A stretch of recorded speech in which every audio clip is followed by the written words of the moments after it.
Good evening, folks, and welcome to episode 108 of Malt and Magic, the Forgotten Kingdom of Nylin. Bit of a disclaimer before we start. I'm suffering from a wee bit of a cold tonight, so if the voice is worse than usual, it's me. But yes, so let's do our usual thank yous, which of course we didn't do last week, but we will most certainly go through this week.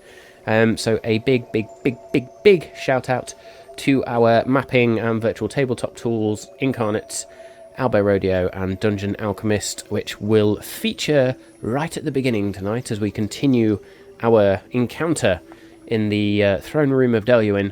Of course, a big shout out and thank you to D&D Beyond for everything. Just everything. Like, characters, encounters, monsters, spells, just everything. So thank you. And then for all visuals, tokens and stuff like that, a big shout out to Hero Forge. And then a thank you to those Patreon services and accounts and stuff that I use in the background, such as Kassoon, 5e Magic Shop, 2 Minute Tools, and the Thieves Guild. Of course, you can hear the audio in the background there, which is thanks to not the Thieves Guild, Tabletop Audio. There we go, that's the cold kicking in first and melting my brain. So a big shout out to Tabletop Audio, and of course a big thank you to Battle Bards, whom we are still affiliated with.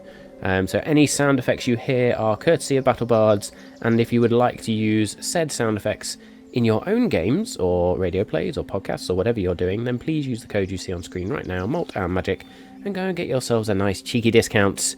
What else to talk about? Go and check out the social media feeds. I know we've been a bit quiet on the social media feeds recently, apart from obviously going live updates and a few other bits.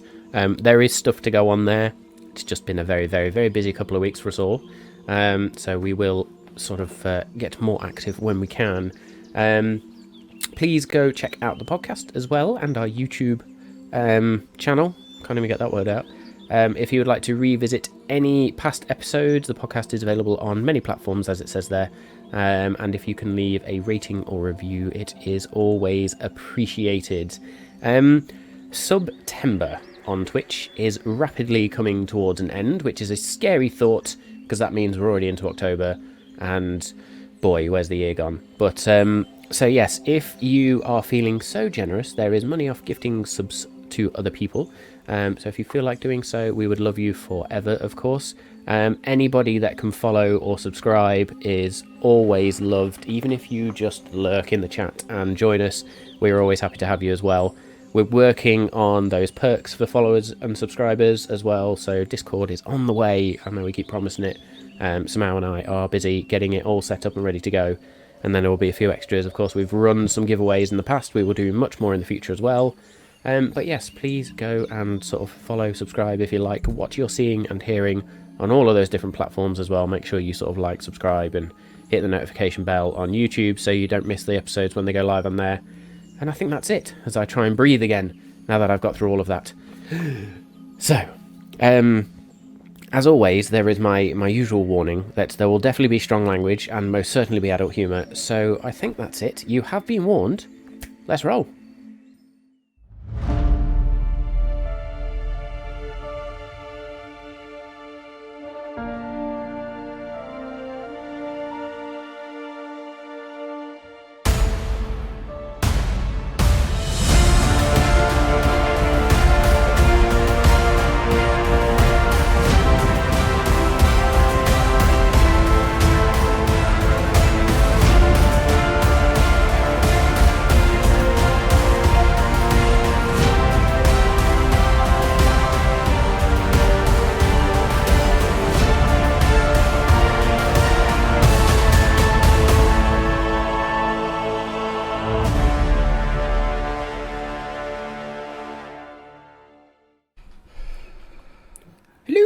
Hello. How are we all doing? Good. Yeah. Oh, good. Of course, we are missing somebody tonight because they are very busy at work. So Samar will not be with us for the next couple of weeks, just because he's got real life stuff to do. But it's all good. We miss him. He's lurking somewhere, so he will be probably dipping into chat where he can. But yes, let's run down the lineup before we descend into chaos and panic. I am, of course, Matt. I play the Dungeon Master and the psychic character of Bothrid, the Hobgoblin Barbarian Druid. Oh, and I am Danning, who plays King Andrew of Vesemir, the human rogue bard and saviour of Nylin. Hopefully. Hopefully. Big caveat on that statement. Massive asterisks with terms and conditions there. Yes, indeed. I'm Dave. I play Dargon, the Goliath fighter warlock, who had a good session last week. Everybody's missing hit points, which is always a good start. Yes, a very good start.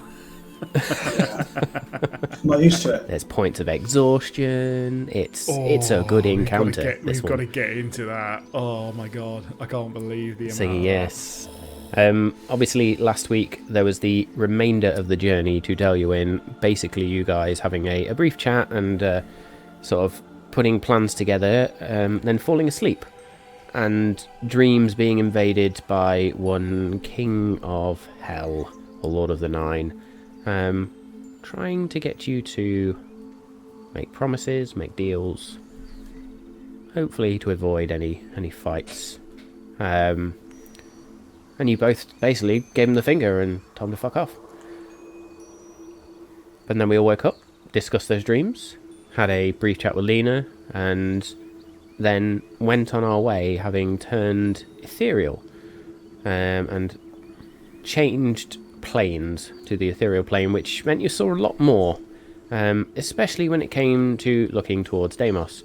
And if anybody hasn't caught that particular moment, please go catch last week's episode, where certain things about Deimos will now become apparent.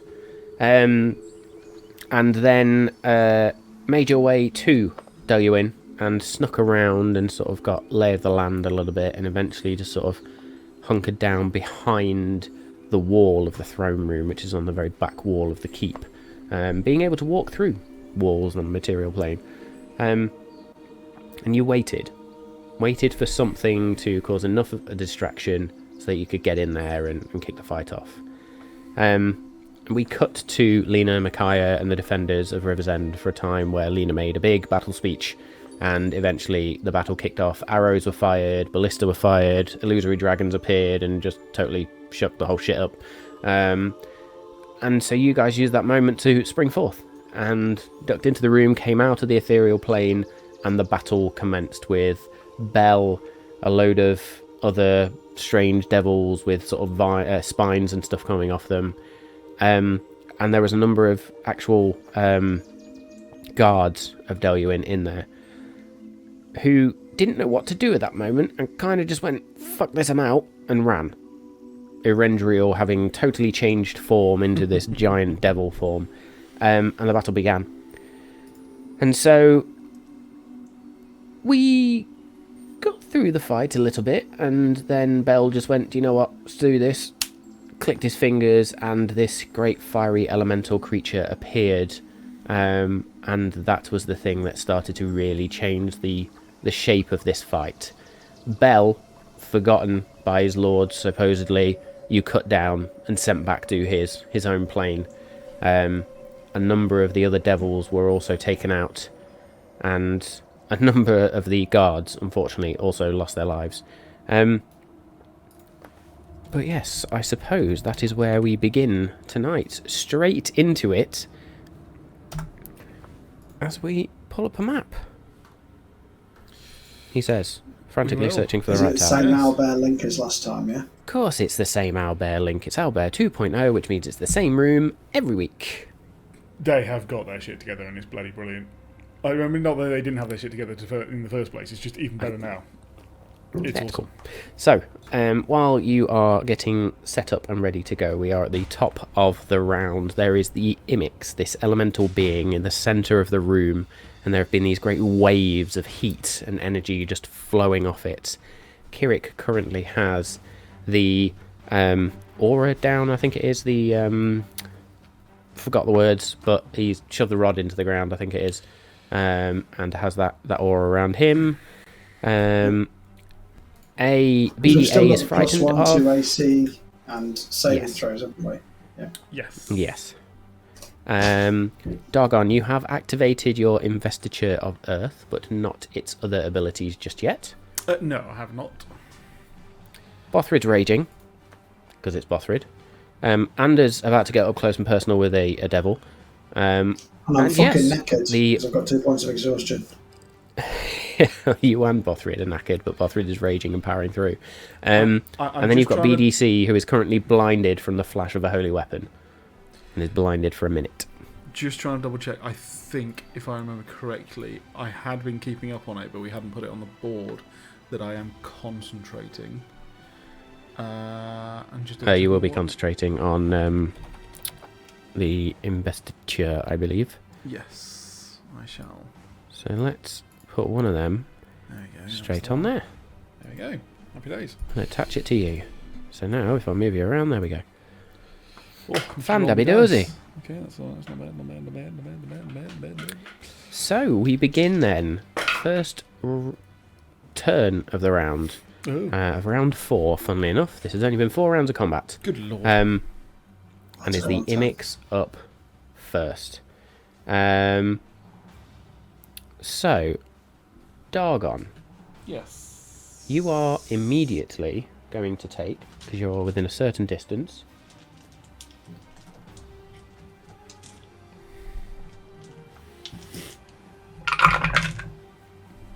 3, 6, 10, 14, 16 points of fire damage. Happy days. As this intense heat just radiates off of the Imix. Not confident. And I then take it is like, I would say like a champ, but it doesn't really. Yeah, it just happens. That's fine.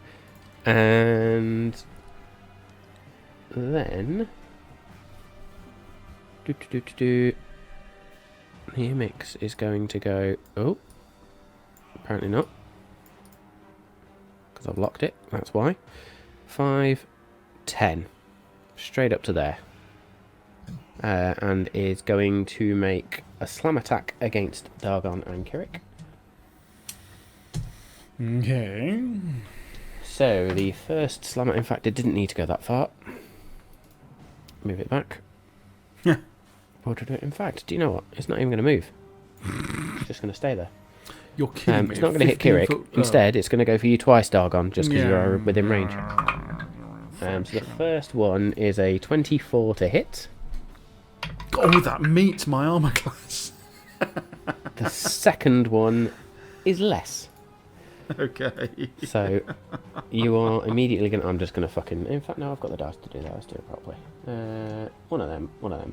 You're going to take 11 points of bludgeoning damage. Which is halved because my investiture. Yes. So that's And 11, then- that's 6. 6, 12, 18, 19... 22 points of fire damage from that single slam attack. Okay, that sucked. That sucked. Just a bit. Yeah. And then there's going to be these 2 fiery blasts of flame which streak out, one towards Kirik and one towards Ander. We haven't really done much to this Why? Imix, have we? You've done a little bit. Have we? No. Yeah, you've done a little bit. Okay. Right, first one at Kirik is shit. Absolute garbage. That is 17 to hit. I mean, we don't even need to look. No. Just going to miss. And then at 22 Ander armor class. is a That's 3 gonna on miss the as well. dice, which is all of 15.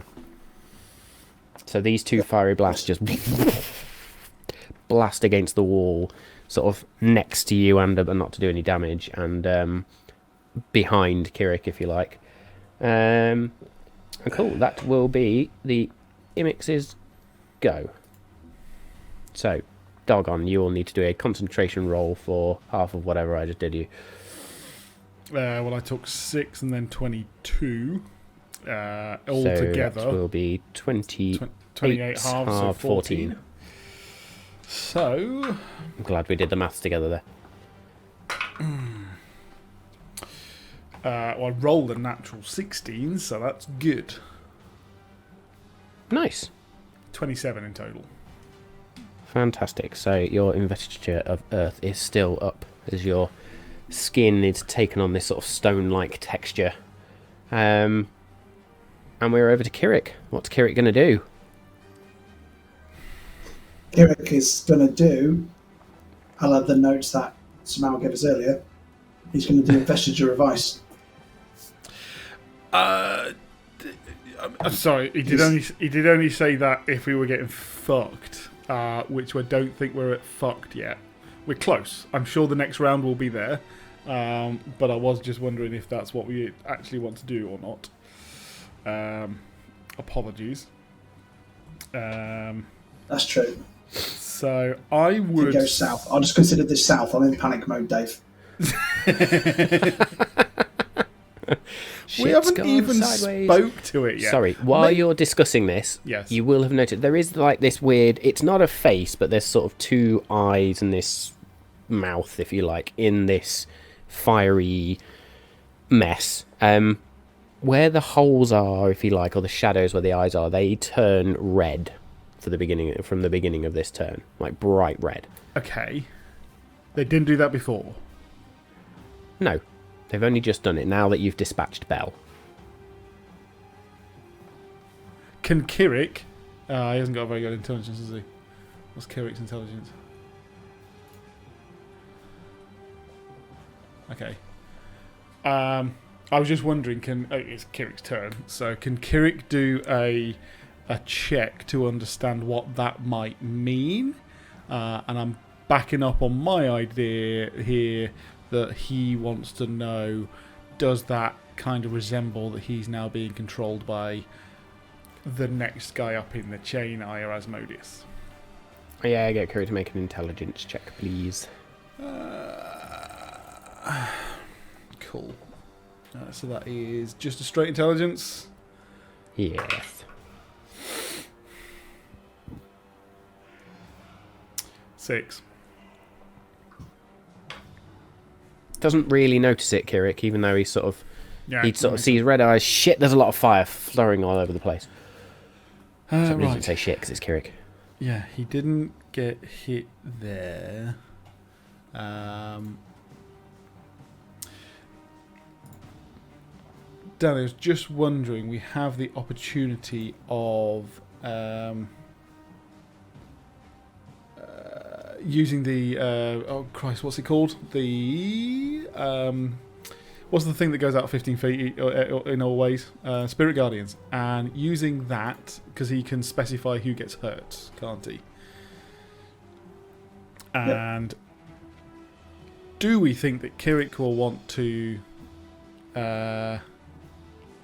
include the Imix in that? I'm desperate for one of us, and maybe even Kirik, to actually maybe say something. Just want to send a message to somehow, because I think the aura was actually aura purity. Yes. In which case, that is a concentration spell. If we want to talk to it and try and convince us to join our side, Spirit Guardians is not a good icebreaker. Okay. I know we're sort of really stopping the battle here, but I mean, it's difficult while Kirik's up first. It's fine. Our full understanding of the fact that we've had to get to fight all of the other three, Danny.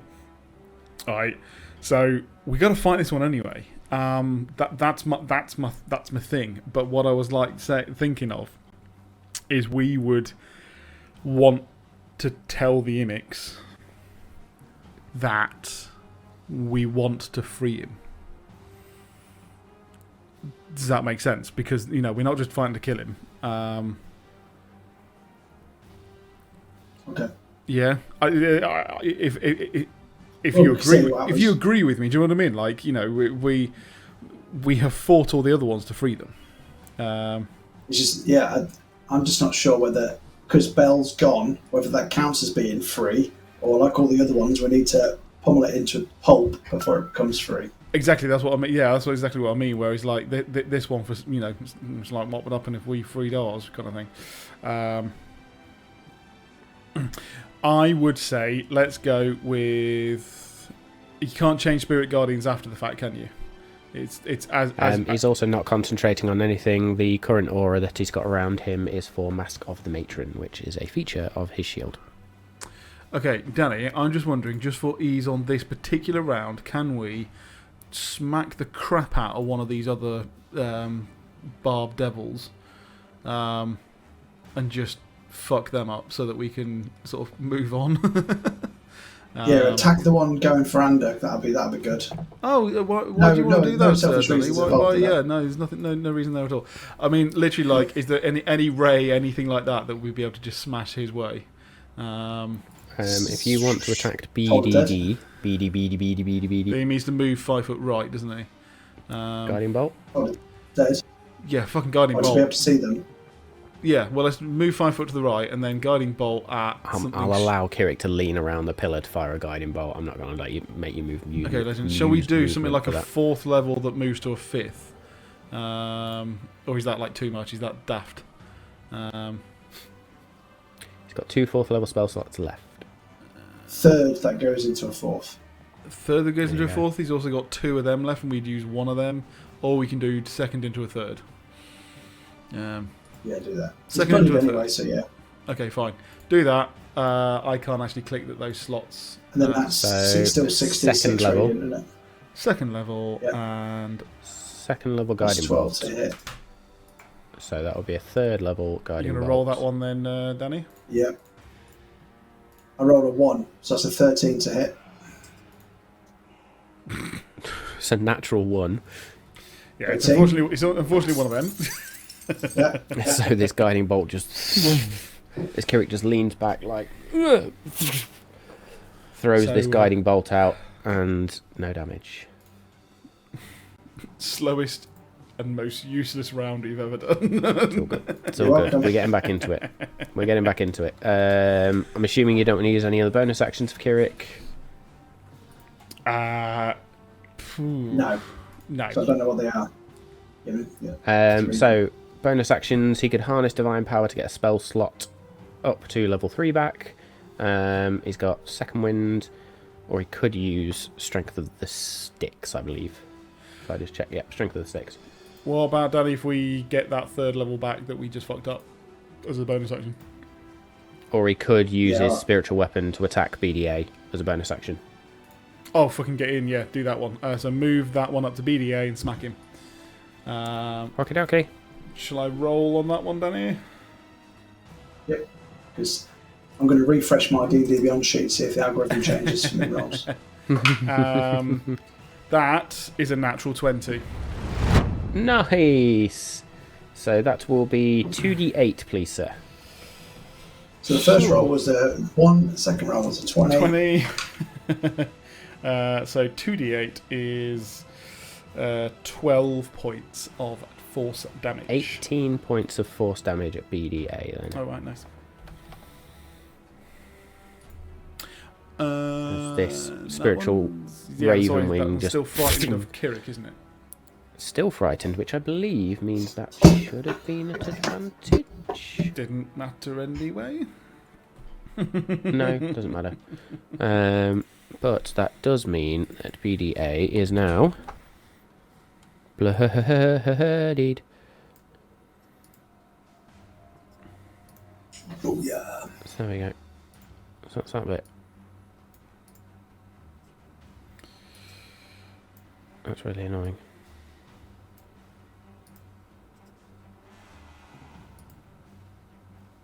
Attach. Oh well, fuck it. Cool. So BDA is frightened and bloodied, and Kirik's not moving, correct? Correct. I would say so, yeah. Okay, doggone. Okie dokie. Now turning to the Imix, who has now walloped me 3 times in a row, I believe. Yes. I will now turn to him and say to this creature, not knowing his name, if you're what we believe you are, we want to free you. But the only way we know how to do that here's to fight. I'm sorry. And I'm going to move up. If I use the right screen, that'd help. So I'm going to move up to there, which now believes that I'm 5 foot away from him, I believe. Yes. And I shall attack with Timiel's Wrath. Now, I'm going to guess on this one I don't get my fiend damage. No. So, and I don't have Holy Weapon up anymore because that was blasted away. So we are looking at the standard. In which case, I'm going to add a precision strike to this, which I can choose if I hit. So I will actually just wait on that one. So let's roll for a 23 to hit. Will hit. Cool. And as you hit, you are going to take 17 points of fire damage. Of course you do. Ow. 17. Quite a bit. Yeah, because that's going to happen on the next 2 whacks as well if I hit. Brilliant. Okay, so not bad. Quite happy with that. That will be 24 points of slashing damage for the first 24 strike. points of slashing damage. Yeah. Do you not get additional radiant anyway? Oh, was that something else that you said that I now got? I forgot that. What was that? Timiel's Wrath not deal additional anyway? No. It doesn't, but I remember that you said when I got it back from Timiel after killing Zapanir that something changed and I forgot and I don't think I've seen it. Did we not update this? We may not have done. Oh dear. Doesn't it always do extra radiant damage to fiends and shit? Always to fiends, but there was something else that Timiel then did to it after Zapanir, and we all forgot. We did. We absolutely fucking did. Wait one, viewers, wait one. What am I doing with my life? You can tell us what it is, you get a bonus point. Yeah. You will get to cheer and chat. Yes, you should be dealing an additional 1d10 radiant damage with every hit. To anything or to specific? To anything. Jesus. Yes, additional 1d10 radiant damage. Beautiful. That would have been useful for the past 9 months. Oh no! This has been for like the past. It's like, only 3 like weeks in the last game, couple sort of weeks. Yeah. Like what? Oh, okay. 1 day in game. Yeah. So that will be a whopping 2 points of radiant damage. Every little helps. I shall now get out the yellow dice for radiant d10. There we go. Nice. Cool. Second attack then, please, sir. You're going for it. Yes, I am indeed. So 19 on the die. So You're going to hit 33. 16 points of fire damage to yourself, sir. And 24 to hit. Nice. So the third damage to me, just before I roll one. Is 6, 12. What the fuck is that? I need to change that d6. Oh, it's got to be a 1. 6, 12, 13. Maths. 18 points of fire damage. Okay. Swapping that one out because I don't like it. Burnt to shit on this. Looking a bit extra crispy. A little bit extra crispy. So the second hit to the Imix will be 13 points of slashing damage and 9 radiant. 13 slashing. 9 radiant. Whether that makes any difference or not. 12 points of slashing, 1 radiant. I'm rolling badly on that die. That die is being removed. I'm going to celestial die out this time. Okay. As you deal a significant amount of damage to said Imix, precision strike does what, sorry? Precision strike just gives me a d10. Just Dark basically... blooded. Dargan is bloodied. So...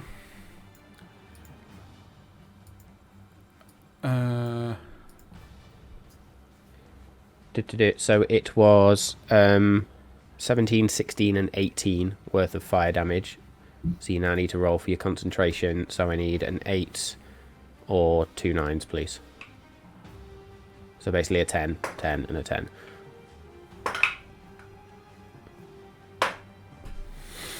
Yeah, all of them. 18 was the lowest. All good. Cool. Top stuff. Right, so yes, with all of them, still have that, and looking a little shitty. I'm going to... I should have dealt with him. I will... Oh, is that a bonus action? Yeah. Right, bonus action, second wind, so I will get a D10 plus 14 back. Nice. So that is then going to be 21 points. That's pretty good. So that's better. And I'm also then going to move... Ooh, do I dare? I'm quite concerned about staying near him.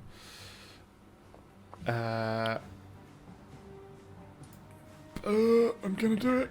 I'm going to stay there. You're going to stay there? Okay. No, I'm going to move down. Go? No, I'm going to move down, sorry. Oops, that's not... Yeah, I need to fix that. Put me in between Imix and Kirik. Just straight down. Let me just do this. Let's just go whoop, and attach to there, and then whoop, and then we should be able to... No. There we go, gotcha. You want to move down to there, sorry? No, left one. Yeah. Okay. So now attack of opportunity. Yes. Okay then. If that's the end of your go, you're going to hit... Sorry, no attack of opportunity? No. BDA not... BDA, work? sorry. BDA. Missing BDA at disadvantage. An 18 and a 5 on the die, which I believe is gonna miss. Yep. With an 11 to hit. So, I shall riposte. Can you do that? A bonus action or reaction? No, it's reaction. Okay. That I'm not going to do. Mm-hmm. Okay, so the riposte. Captain decisive cancelled today, Dave. Oh, I like mate, it. I'm so good. We're going to get into it. We're going to get into it. We're all good. So in this moment, you're just going to hear this almost whispered but very light sounding, very faint sounding voice.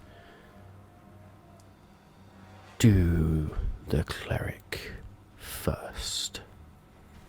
And the Imix is just going to turn. And there is this almighty surge of energy and just... this column of fire just erupts from the floor where Kirik stood. Kirik needs to make a constitution saving throw, please. Does he get advantage on shit. that, And if Ben? Samar was here, he would be sweating right now.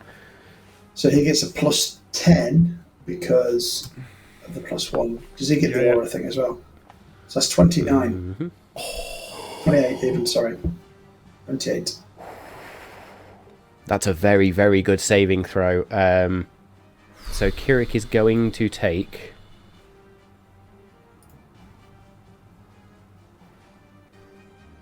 That rattled around a lot in my ear. 35 points of fire damage, because this is halved. What? And is not set on fire. What? I'll have to write that down because I'll have to do that. Well, I can do that now. 35 points of fire damage. Oh my god, that would have halved him if he'd have failed that. That's a lot. Mm-hmm. A lot of hit points. Aye. And then we are over to That wasn't a melee attack BDA, either. who is going to just swing at Bothrid despite being frightened of Kirik. So this will be at disadvantage. Unless Bothrid attacked recklessly last time, which I'm going to say no, he didn't. So, claw attack. First one. 19 or a 9 plus... So that's a 15 in total, which is going to miss. Second one. Same again. And then the tail attack. Ooh, a 17 on the dice, which is a 23 total. Which for Bothrid is gonna hit. So that will be a grand total of 15 points of piercing damage halved because Bothrid is raging to 8.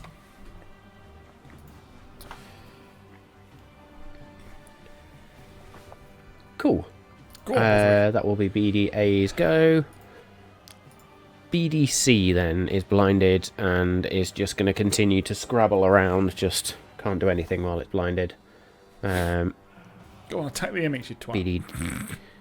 BDD then, despite being bloodied. Oh, come on. This is really annoying. There we go. BDD is going to go 5 down to there. 3 attacks coming at you, Ander. 3? Okay. 3, yep. Claw attack. First one is 12.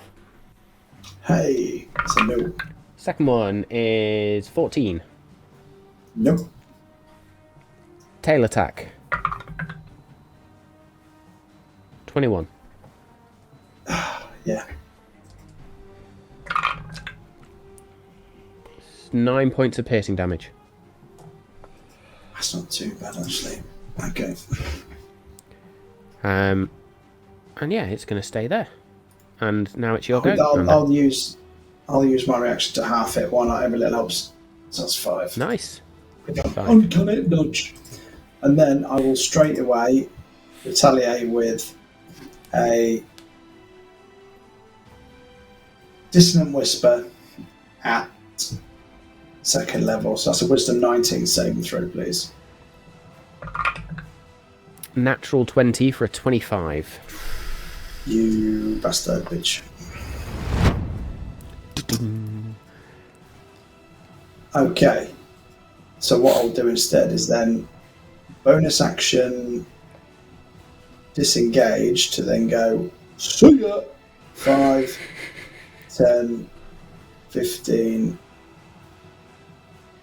20 because my speed is halved because I'm 2 levels of exhaustion. Exhausted. So you go there. By the way, I'm also guessing that those 2 fighters probably in the last few rounds have tried to run away. Yeah, they have tried to run away, and they are also suffering from 2 points of exhaustion, so have half speed. Oh, bastard. Yes, of course. I remember now. They're lucky to be alive. Anything else in your turn, Andy? I've used reaction, I've used bonus action, I've moved, I've attacked. Not a lot I can do. Cool. Bothrid then is raging, seeing this. Just to confirm, Danny, you used your reaction of the previous round, so you now have your reaction during this round. Just confirm that. Did you not? I'll say he did. Used his reaction on. I thought you did, didn't you? It was before your round. Yeah, he used the reaction to halve it. No, he used it Yeah. as they missed, or as they hit. Yeah. So it was on their turn. Yeah. So therefore, you've got your reaction back now going forward, if anything else happens, because you've then had your turn. Q. D&D rules, people. Always good fun. Excellent. Bothrid's go. Bothrid's raging. Fucking reckless attack with the woodcutter's axe at BDA. Come on, get rid of him. So, 2 of them. The first one is a 21 to hit, which is going to hit. Second one then is a 17 on the dice. It's going to hit. So both of those hits. He still only gets 2 attacks, so we're going to do just use D&D Beyond for this, because why not? 11, 12, 13, plus 10, 23 points of slashing damage from Bothrid against BDA, and BDA is not looking good now. Bonus actions. Bothrid will, despite raging, he is going to use his Fey gift. And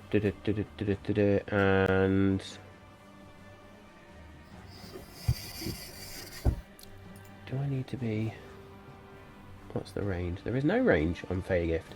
So he's going to look towards Ander, and Ander, you're going to feel almost like your legs just release their lethargy, if you like, until the start of Bothrid's next turn. Your walking speed increases by 10 feet. Ooh. Nice. Pretty good. So there you go. Fey gift of passage. That will then be Bothrid's go, because Bothrid ain't moving. And then we're back up to the top with the Imix. And again, this voice is just going to sound out, and it's almost like the eyes flash as the voice sounds out. You are a meddlesome lot. Oh well, my friend here will deal with you, as you were so unwilling to just step aside. And the Imix is going to slam against you, Dargon, twice, because you are right next to it. Yep.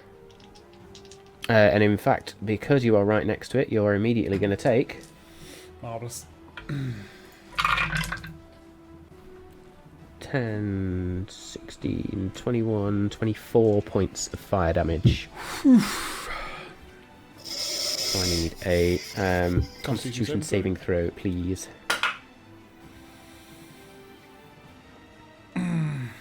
12 or more. Oh, fuck me, 12. Nice. Shit. So the stone-like skin on your body stays there. But then these slam attacks are going to come in. The first one is a natural 1. I am not sure how a creature this big misses you. So I'm going to say you just lift up Timiel's Wrath, which you're wielding two-handed right now? No. Or have you got your shield out? Sort of against my shield then. Sort of, yeah. Yeah, so you lift your shield up, and this flame just around it as it slams down to the ground. It lifts up, and then another fist just comes down for a 17 on the dice that time, which will be 29 to hit. Yes. So that is going to be... Let's do the proper dice, because it's always fun. Put that to the side, that down there. Use a stone's endurance on this, so the stone that has been more prevalent just clamps down onto my body for a bit. 26 points of bludgeoning damage. Reduced to... That's a lot of fives. So hang on a minute, that is... 24. Sorry, how much damage did I take on that first one, sorry? 20...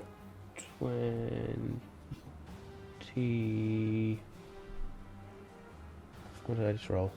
26 points of bludgeoning damage, sorry. So half 13. Oh, sorry, are you doing Stone's Endurance? Stone's Endurance, so I'm just reducing it. So... are you not halved the bludgeoning damage anyway because of Investiture? Oh, is it is it bludgeoning? That was bludgeoning damage originally. Sorry, yes. My bad. Yes. So that's 13 points of bludgeoning damage to you. Okay, minus 11. And then 24 points... Okay, so 2 points of bludgeoning damage. Yeah. And then but then 24 points of fire damage. Okay, yeah. Wow. Cool. Yeah. I can only use my reaction once on that one, so that'll be fine. Cool, okay. If that's what it did. Excellent. And then this Imix is then going to reach out its arms and this time point at Bothrid and Ander, as he's just trying to immolate Kirik anyway. As these two flame blasts are going to fire out towards the two of you. So one at Bothrid. Fucking no. Is that a spell? Dice. No. Yes, it's a ranged spell attack. Sorry. I will counter spell as a reaction, please. Nice. Yeah, it's a ranged spell attack. So counter spell, what level? So if it's 3rd level or lower, it fails. If it's 4th level or higher, I need to make an ability check using my spellcasting ability. So the DC is Right, 10 make me plus. an ability check, please. Okay. The DC equals 10 plus your spell's level. Plus the spell's level. So what's the spell's level? It's a very good question. Because it's technically not a casted spell, it's a ranged spell attack and not a named spell. So, I am going to say, with that type of damage, how much does that have? I'm going to say it's a 4th level spell. Okay, so I've got to be at 14. And when it says my spellcasting ability, it means my modifier, not my spell attack number, doesn't it? It's your spellcasting ability modifier, yes. So that will be a 22 for me. Yeah, bless Nice. whatever. So As long as it's over a 19, you're good. as one of the Imix's arms reach out, and you can see this fiery blast begin to sort of streak out, you just there. And how does your counterspell look? So I think this is the first time you've pulled it off. Yeah. Because I used to have the ring from Kirik, but now it's part of my circlet of volume, so it'll almost be as if like a wave or like a force field comes out of the cutlet circlet that's around my head. So then sort of, like when you do 2 Hadoukens and they meet each other in the middle, and they like push it back. Nice. So as this blast comes out, your circlet just lights up, and this wave does just boom, and as the fiery blast hits, it just dissipates, and this wave just washes out, and you'll hear that voice. Oh, you are a meddlesome little shit, aren't you? That will be the Imix's go. Let me just look at something.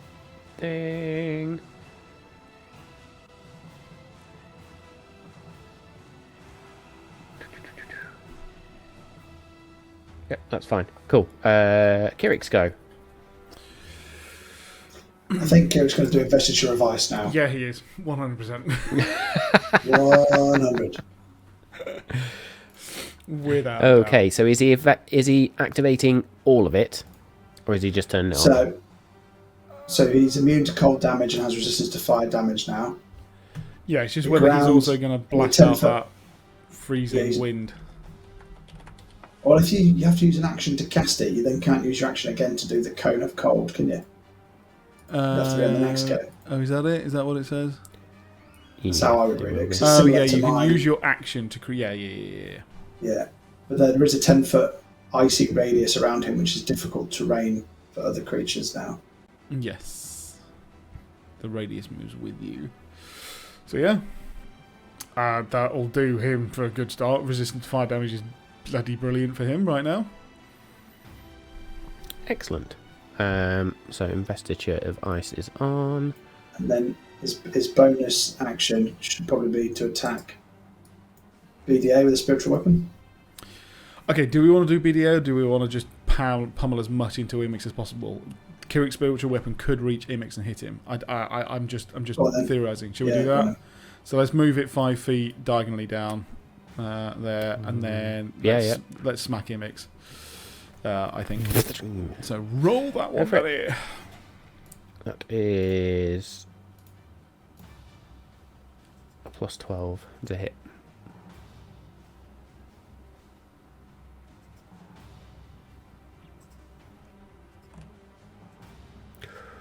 That is to hit. Oh, go on. 29 to hit.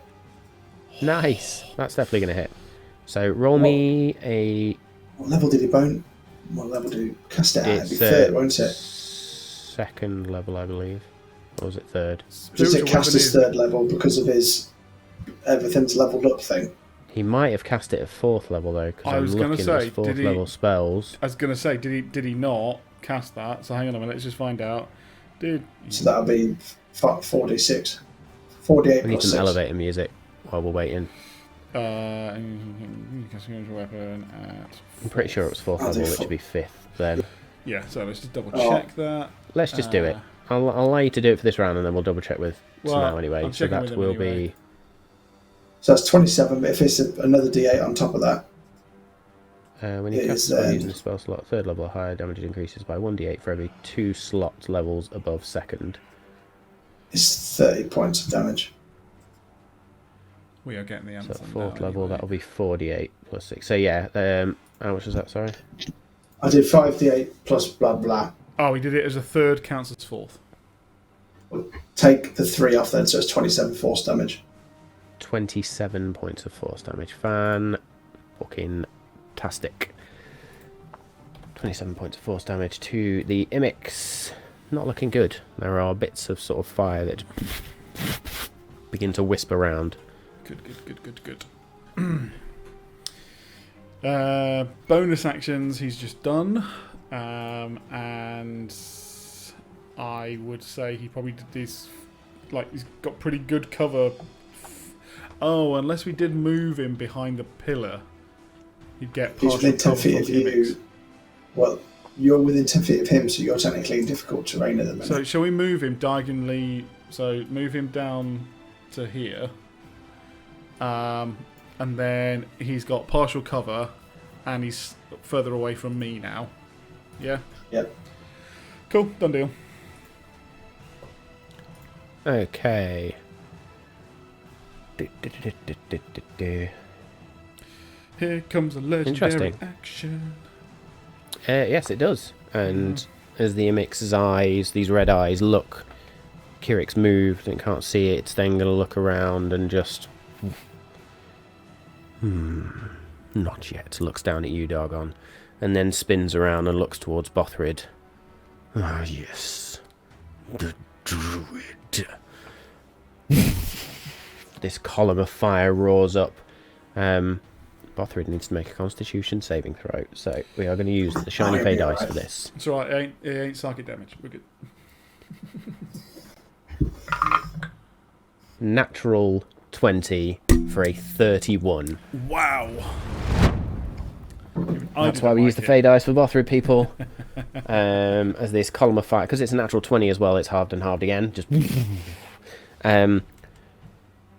So yeah, this is interesting because this gets halved because of rage, halved because he succeeded, and then halved because it was a natural 20. Gets an 8 from it. Yeah.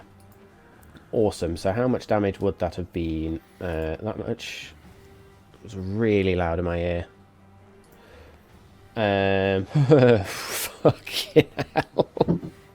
That would have been 81 points of fire damage. So that's going to be halved to 42 for rage. Halved to 21 for succeeding. And then 11 halved to 11 for a nat 20. That's ridiculous, Fuck Bothrid. me, Bothrid. Bothrid just stands there as this fire just roars around him like, yeah, what? Ooh, a little bit toasty. Yeah, just sort of like, there's a little bit of flame on the Chimera's cloak and he's just going to...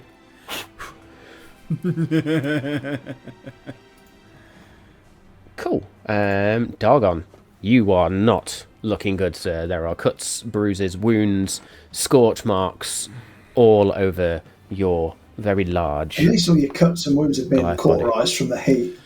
Yeah, I'm pretty much. I'm looking like a rotisserie chicken at the moment. So maybe a little less sorry for yourself than a rotisserie chicken.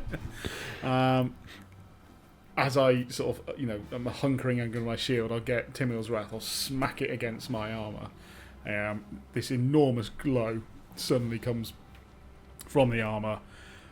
Spectral, angelic wings are coming out the back in this glow as I cast whatever it is.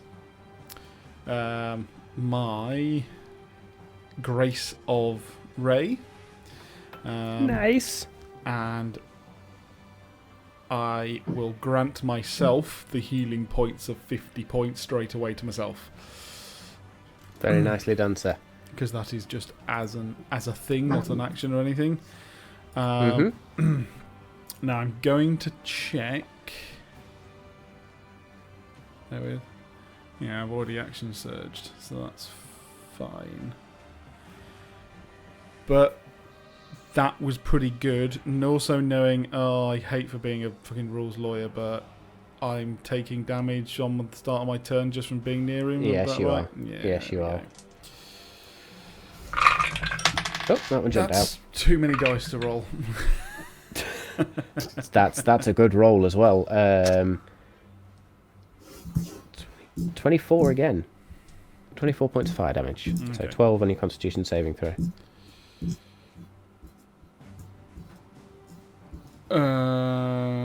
Yeah. No. Right, sorry, bear with. So, okay, so that's 24. Hold that. Yep. While I use my reaction now in my thing to use another Stone's Endurance to reduce that. Oh, nice. So, reduce it by 15. So that is 9 points of damage. Yes. So now my roll is a 10 or more. that's fine. It's 19, so that's good. Cool. So that is a Stone's Endurance on my reaction. I've used my action. I'm going to move back towards Kirik. So I shall move to there. That was impressive. Did you see how I did that? That's really good. So 10 feet back. Now I believe that just takes me outside of the Imix's attack range. It does. So I'm going to say in this moment, as these spectral wings just burst out and the wounds begin to sort of heal on your body, they just beat once and you float backwards.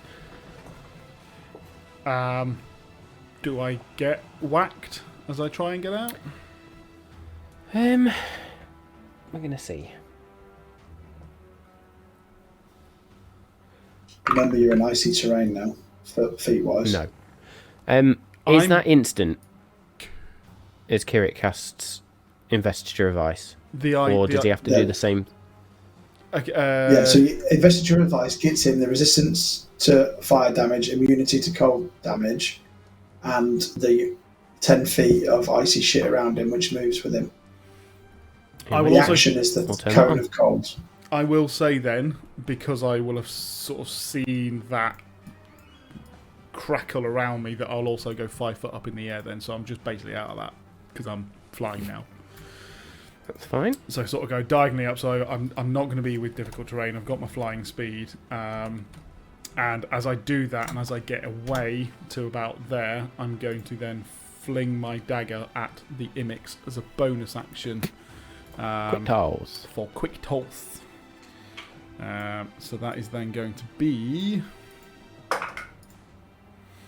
pretty terrible. 18. 18 is just enough to hit. Now you've got to remember that pretty much the only ever time I use this is in quick toss, so I get a D10, which is the most ridiculous thing for a dagger. Because especially when I roll a 10 on that. So then if I roll a D4 and get... That's 19 points of piercing damage to the Imix. Nice. So as you put all your strength behind this, just... the blade actually disappears inside the Imix, because it's just made of fire. Yeah. But you do the damage. And I will then finally turn to Kirik just below me and like, Kirik, a hand, please. And that's my go. Okie dokie. Fan dabby dozy. Okay, as that then ends, Dargon sort of streaks backwards and up into the sky and sort of makes that plea to Kirik. Just sort of head sagging slightly, deep breaths despite these spectral wings holding him in the air. We then move on to BDA's go, who again is going to attack Bothrid. This time it will be at advantage. But in fact, Kirik is no longer in line of sight. So this will be at advantage. Hey JK, welcome to the party. Hello. For a grand total of 19 to hit Bothrid, which is not going to work with one claw attack. Second one is an 18 plus stuff, that's going to hit. So one of them, 1 for 2 points of piercing damage. to Bothrid. We're going to do that very quickly. Bothrid will just grin at that, I think. And then the final tail attack is going to miss. So the only thing that connects with Bothrid as he's in this sort of silent, calm rage is this claw that just rakes across his chest, leaving surface scratches. And he's just going to look up and give that great, toothy, menacing grin, tusks and all. And then we'll probably just scream in the Bard Devil's face for shits and giggles. BDC is blinded and can do fat fuck all. BDD then is going to turn and run after you. Apparently. Maybe not. 5, 10. And is going to attempt to claw you under. Misses with a 12. Good. Misses with a 10. Tail attack. 7 for a grand total of 11. Whee. No, sorry. 12. 13. Sorry, I can't do maths. Still not going to hit. As long as it's lower than 18, we're all right. Yeah, no, all good. So then that is its go. It's over to you, Ander. I will look at Imix, not as worried about BDD, and I will cast a psychic lance at it, so you will just hear the guttural Mongolian throat singing, and then a beam, a wave of energy will go flying at it. So that's an intelligence 19 saving throw, please. Intelligence 19 saving throw for the Imix.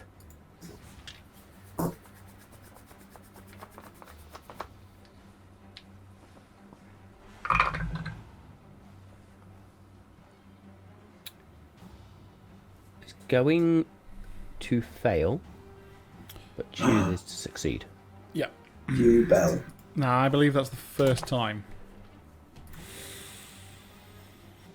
Second. Twice. Oh, second time. Oh, yes, of course. So you get half as much damage, and you are not incapacitated because you saved. Okay. So rolls the You damage. see what I was trying to do there? Absolutely. So that's you only get 18 psychic damage instead of 36. 18 points of psychic damage. And that is enough for the Imix to finally be bloodied.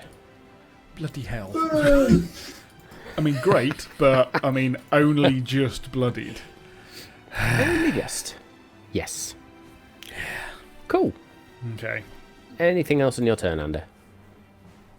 Yes, I will then also use bonus action disengage to go 1, 2, 15, 20. Or right in the line of sight of the big boy, but I'm away from anybody who can hear me. You've still got an extra 10 feet of movement as well, remember? Because haven't I? Bothrid did his thing. Oh, yeah. Wasn't that till the end of his next turn? Again, sorry if it is... Yeah, but Bothrid's turn is next. Yeah, oh, cool, sweet, perfect. Oh, God. So he's still got 10 feet of movement to use. You going that way? Off out the way. Okay.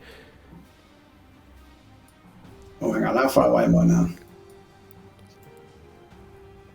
Yeah, I'm still close enough for my shortest spell, so... I'm not leaving you guys, I'm just far enough away to hopefully not get any effects from He shit. says getting real near the door and checking I'm not it's fucking not leaving.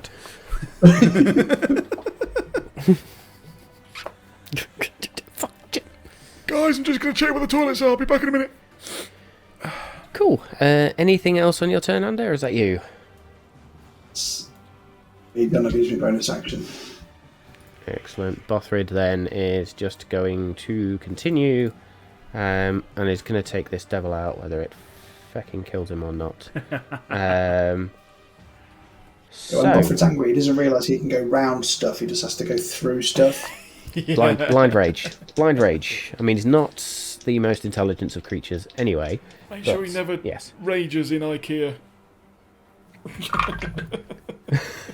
Yeah, that's an 18 on the dice. That's a 29 to hit with the first. Oh, beauty.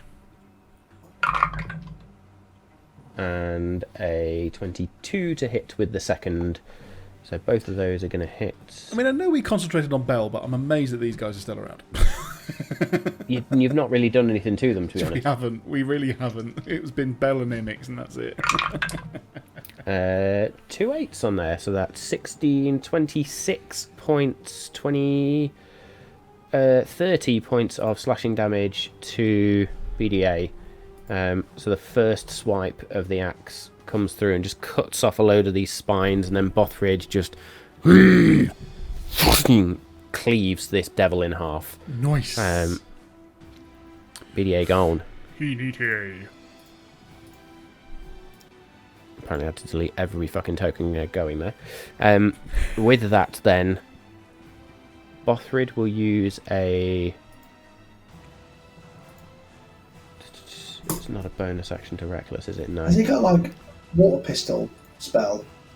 Well, Bothrid at this point is just going to sort of look around at what's going on, and there's something in his mind which just triggers, and he just closes his eyes for a second, and the rage calms. So he's no longer going to be raging. Okay. So that's his bonus action. He is then going to move 5, 10, 15, 20 to there. That will be Bothrid's go. Brave of him to. And do again, no, he can't use his bonus action to do Fey Gift again because he's just raged. Or killed his rage. So that will be Bothrid's go. And then we're back over to the Imix. Tricks. And there was me thinking I was the only one with anything to offer. Very well then. You. And the head just snaps around towards you and immediately fiery blast. Is this another... I can So this is the same thing again, so if you want to use counter spell, yep. Yes, please. Okay, roll me a d20, a 14 to beat. I only got a 9. Spell just, this wave comes off again and the spell just breaks through. That is going to be Too a much damage. 29 to hit. Fucking hell. Yeah. Has he gone You for are you? going to take Has he gone for Ender? 49 points of fire damage. Oh, God. Use your reaction. Oh, I've used my reaction for counterspell, Bugger, yeah. which failed. Yes, I'm burn. Fucked. Oh dear. And has then got a choice. Eeny, meeny, miny, mo. So we're going to do this the right way.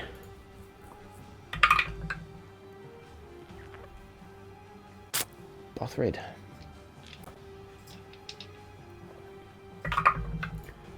Natural 20. Oh no. This is not going well. Right, sorry, hang on. That was towards Bothrid, yeah? Was Is indeed. he 5, Is 10, Kirik- 15, 20, 25 today? Yes, he is. Kirik deny that? Sentinel at death's door, you bastard! Nope. We need it. We need it. Where is it? There it is. So that is going to be at Bothrid then 30 points of fire damage. Thank God we did that. I mean, Bothrid's still got a lot of hit points. As this fiery blast comes off, and then You say that after getting after taking that. I am going to make a very large apology to people because I've read that character sheet wrong. It is not 4 attacks, it is only ever 2 attacks. So I am going to allow everybody, as a result of me fucking up, everybody can have 20 hit points back straight away. Oh, okay. I'll allow that. Because I've been doing 4 attacks rather than 2 attacks for the last few rounds, and it's not fair. So 20 hit points back to everyone, including Bothrid. Because I'm a knob. Read character sheets, people, including Dungeon Masters. Reading so much. It's all good. It's all good.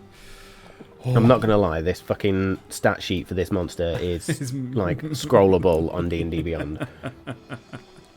Cool. So that will be the Imix's go then, because nobody's within 10 feet. Would you be able to add 20 to Kirik while you're there? Then I don't know. Of course I can. Yes.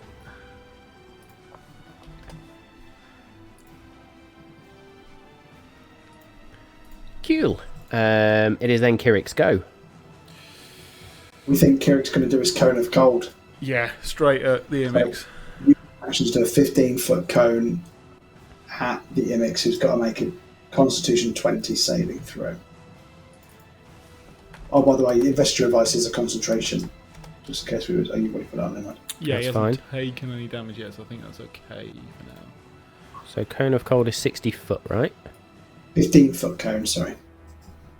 15-foot cone, not that one. Yep. Different cone of cold.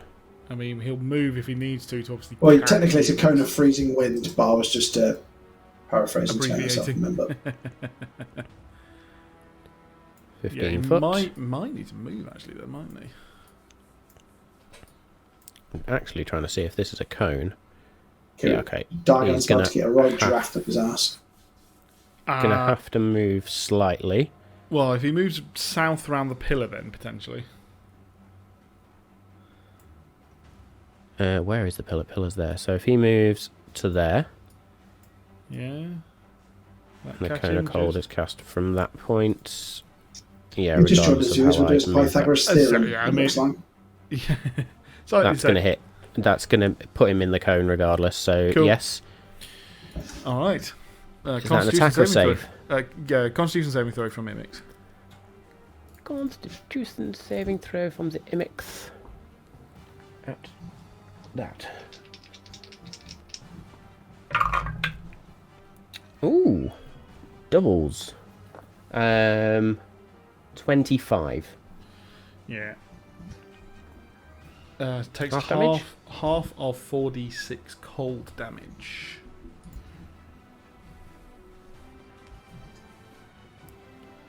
Who's rolling it? Oh, sorry. Danny, you rolling that one or shall I? Yep. That didn't It answer the is. question. Yes to the first part of what you said, so me. Too busy trying to get his joke out in the chat, which was awesome. Oh dear. Oh, hang on, I've rolled a d20 in with it. Fucking hell. Albert just died on me. I did 4d6 and a d20 for the roll, so let's try that again. There we go. So that Well done. is 18 cold damage. Reduce. That's the full 4d6, isn't it? Yes, it is, yeah. Yes, So it's half of that, yeah? Yeah. yes.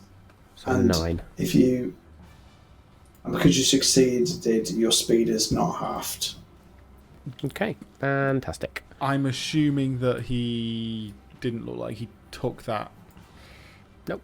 Worse. Nope. Okay. Oh. That's that theory out the window. I mean, it's one of those ones. They're either going to take. If anything, there's a big tss of Exactly, steam yeah. as this icy blast does touch it, but it just seems to do the damage you're See, expecting. because what I do, Matt, I apply Pokemon damage rules to everything rather than actual D&D damage rules. Do you know what I mean? It's like, oh, he's a grass Pokemon, I'm just going to hit him with fire. Or, oh, that's a fire, I'm going to hit him with... If only it always worked that way. Polywell. If only it was always the way.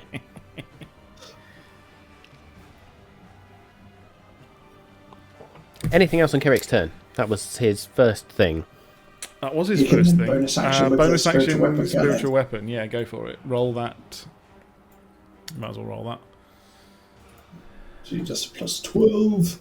I'm That'll just be going to double 3d6 check that there's damage. nothing in his bonus actions that are any use to us. Well, he's got bonus action Points, spells. didn't they? He has, but he's just done. Well, is that a spell or was that a thing? I don't know. It's technically part of a spell, isn't it? So let's just have a look. Where is it? Investiture. Yeah. Investiture. Is I need there- to tick So that you one can off use as your well, action don't to I? grow the Is cone. there any use to him doing Strength of the Sticks? No. Can't read Why anything can I there not that helps. find- Just makes him a bigger target for the creature, doesn't it? Yeah. Yeah. we're not. There's no strength involved in what we're doing at the minute. Nope. I would say attack with the spiritual weapon. Yes, do that. Until the spell ends, ice rhymes your body and you gain the following benefits. You can use an action to create a 15-foot. That is technically not a new spell, that is part of the current spell. So if you wish to use a spell, as a bonus action, knock yourselves out. Thank Well, if we you. use, apart from the healing spells, mass healing words, it's probably a spiritual weapon, isn't it? Which Dargon's just called out for some healing, so... Yeah, but, I mean, mass healing word is for everyone. Well, that's fine. Right, You've got control of Kirik. I mean, Dargon wants healing, and he's got 4 times as many hit points as Ander. So yeah, I think if Dargon wants healing, Ander definitely needs some healing. I mean, it's up to you, but I mean, I would say, smack him one with the spiritual weapon and, see what happens.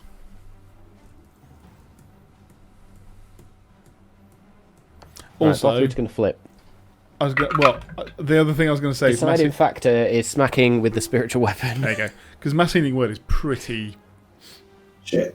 Yeah, I've just read it. It's not amazing. So roll to hit with spiritual weapon, please, which is a plus 12 to hit. D20 plus 12, please. Go for it. Look, Scores on the door. Nearly an extra 20. That is 26 to hit.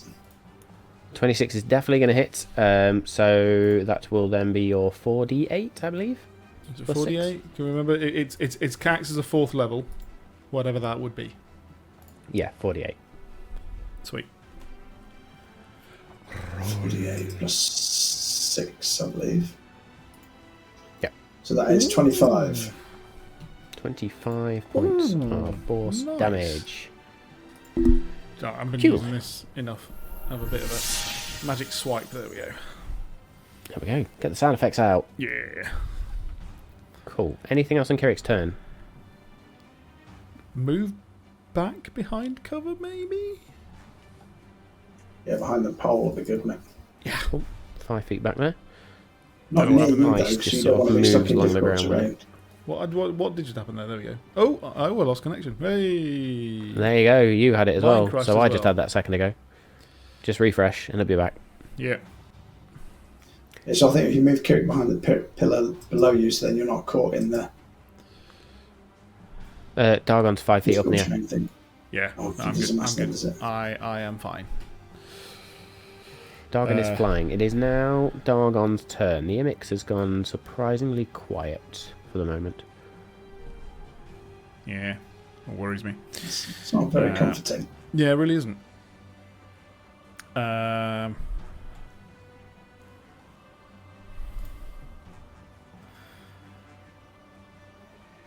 Yeah, okay. Oh, I'm not gonna do that then. This thing's about 15 foot tall, isn't it? Yeah. Yeah, fine. Now, was going to do something, not going to do it anymore. So I'm going to give...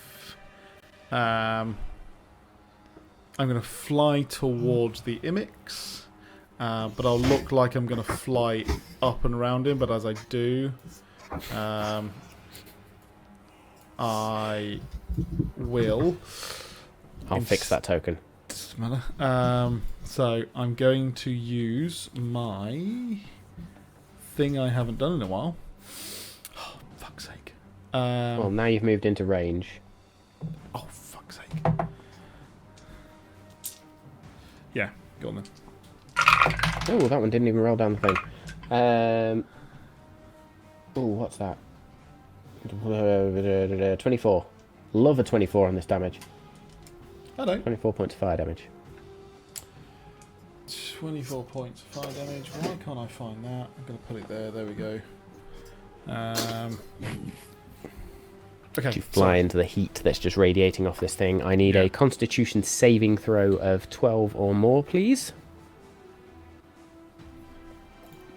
Sorry, I'm just going to check The something. monsoon has just died outside my window. Okay. Yeah, it's 27. You're fine. No, I don't want that one. Oh, it's all going wrong. Right, there we go. Got it. Panic! Oh yes. So sorry, I said that I was using Distracting Strike. Okay. So that would give me advantage. No, I'm not. Not advantage. No, not that one. Not Distracting Strike. Fainting attack? Thank you. Fainting attack. Oh my god. So bad. That's what the DM's here for, Our folks. heads have I'm the gone. one with the cold here, guys. Come on. Yes, which is good because I rolled a natural 1 on the first one and I was trying to give myself advantage. Yeah, David's so just 20, 29 to hit on that one, which means I'll have an extra D10 on this one. Do you need it all? Do you need it separate or not? The radiant damage, by the way. No, all good. Okay, so that is Give it to me. 26 points Almost broke out into an office from. of damage on that first one. 26. Yeah. Nice. 18 to hit. Just hits. Okay, so then it is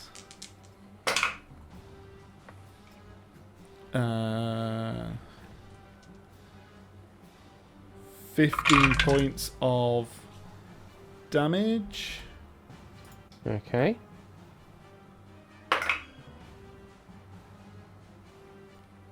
And 33 to hit. I Yep. was nearly an natural 20, it was a 19. And I have one more left.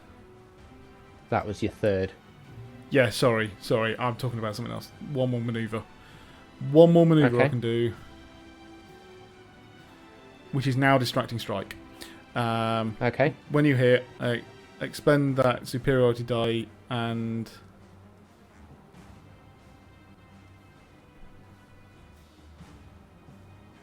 Oh, right, yeah. I add that to my attack roll, and the next attacker other than myself gets advantage on this creature. Nice, as you do distract it. So, cutting around his head. Okay. So, that is pretty good. Happy with that.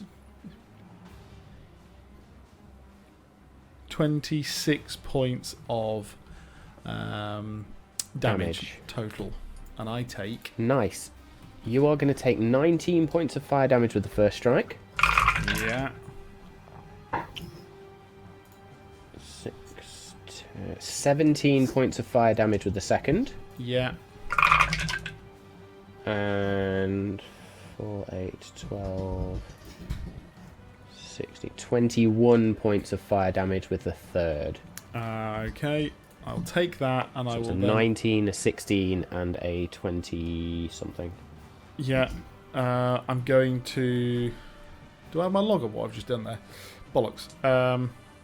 I'll roll for those Constitution saving throws, but I'm adding on a Stone's Endurance reaction to the last one, which will be 14. So adding 14 to my health again, which will have brought that from 21 to 7. So 7. again, So we need a 10, a 10, and a 10. yeah. So that's 15. That's a lot. And Love that. 30. Yeah, it was 30 that one, and then this one is 13. Cool. So yes, I'm good. Nice. So your resolve strikes through as every time you cut in, flames just lick up your arm. And I know there's just been a response in the chat, JK, but for anybody who has not or has joined us late, joined us halfway through, the party are fighting a fire elemental creature that was left when Bell sort of summoned it here. The party have kind of assumed this is the final source, although that's yet to be confirmed. And yes, it is not looking good after that. Its form is beginning to sort of almost wisp away, and there's this rather erratic nature to the flames that flow around it. It is really, really not looking good. So in that moment, Dargon, is that the end of your go? Yes, it is, because the fainting attack I used was actually a bonus action, so I am done. Will I move away? This thing does love to whack me one when I'm nearby, so I'm going to potentially stupidly try and move back again. So I'm going to move back. Okay. That brilliantly didn't move again, but that's fine. So yeah, go for it. 29 to hit. Yes. You are going to take 22 points of bludgeoning damage reduced to 11. Yes. And 13 points of fire damage. So that's a 24 damage total. So I need a 12 on your concentration check, please. Yeah, it's 27. Nice. As this fiery arm just slams against your back as you're flying away, the wings just sort of keep you aloft. And you're only 5 feet above the ground, but you do sort of glide back towards Kirik. As that ends, I don't think we'll be doing this here. And that wave is going to burst out again. I need everybody to make a Constitution saving throw, please. Yeah. Oh, man. So Kirik's is plus 10, so I roll Kirik's. You can tell me if I can do Kirik this. got I was just going to 22. say, on my round with my movement, if I could, can I go behind the pillar? I know it won't make a change to this. I was just thinking that I'm looking pretty fucked. So That's fine. yeah, I think that would be a thing I do. So 20. Kirik got 22 19. and I got 12. So, Bothrid and Ander are going to gain a level of exhaustion. Oh, man, Dargon, again? what was yours? 22. Shit. You save as well, so I think literally Dargon and Kirik just saved. Bothrid is on his 3rd level of exhaustion. Oh my god. Oh, man. So 3rd level exhausted means disadvantage on attack rolls and saving throws now on. Man. You can see I Bothrid's am there just like... perfect. That's also you, isn't it, Andrew? You've, everybody is also going to take, as part of that, 2 points of fire damage. What a fucking waste that was. I mean, concentration check required. Fine. And Kirik needs to make a concentration check. 13 plus stuff, fine. Yeah, he's got a +9 to his constitution, Yeah. so all good. Okay, we're both fine on that one. Excellent. We are then over to BDC, who's still blinded and can't do fuck all. BDD then is going to continue to chase Ander around this corner. 5, Leave me 10, alone. 15, 20, 25, down to there. Excuse me. Okay. Yes. Claw attack 1 is a 25 to hit. Yeah. You're going to take 9 points of piercing damage. Okay. Second claw attack misses with a 10. And the tail attack whips around for a 13 to hit. Which is also a miss. So that is BDD's go. King Ander of Esmir. What would you like to do, sir? I was going to hit it with a bow and arrow, but you know, I've now got a disadvantage on that, so I might do a spell instead. So I will hit it with slow, please. Okay. So The wisdom Imix 19, or BDD? The Imix, please. But I can also 5, 10, 15, 20, 25, 30, 35. Oh, BDD is within 40 feet of it, so I can do all the bad guys. Okay, so all of the bad guys. So let's do the Imix first. A wisdom saving throw, you say, Yes. is a unnatural 20. Of course it is. You So save. BDD is, I think, fucked with that one. Wisdom saving throw of a 14. So he is slowed. Slowed.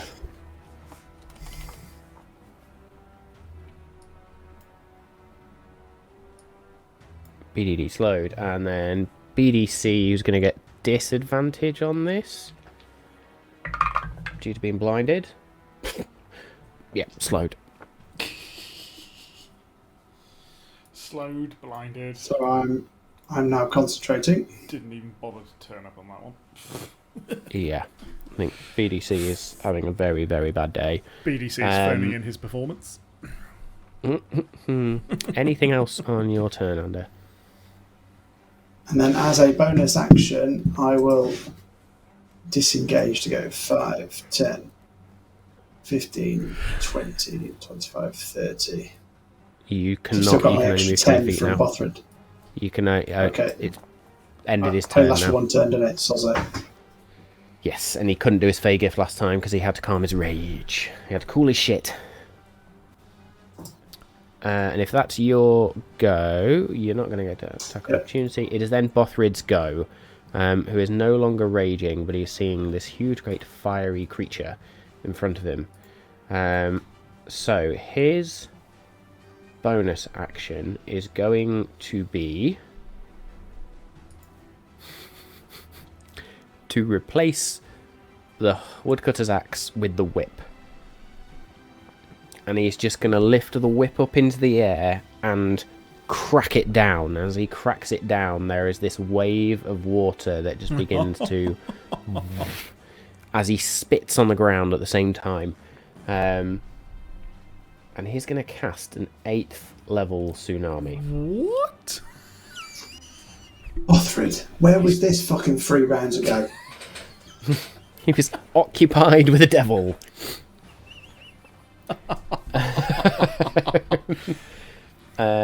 So you can make the wall up to 300 feet long, 300 feet high, and 50 feet thick.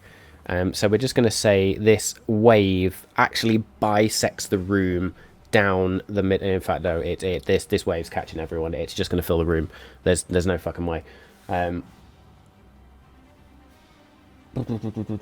So every creature, and I mean everyone, must make a strength saving throw. As Bothrid has gone balls to the walls, last ditch effort. If I fail obviously, a strength saving throw, then I don't deserve to roll for Dargon anymore. as this water just blasts out. Kirik got a 7. Oh dear. Ander is going to use a lucky point. Because I'm nervous.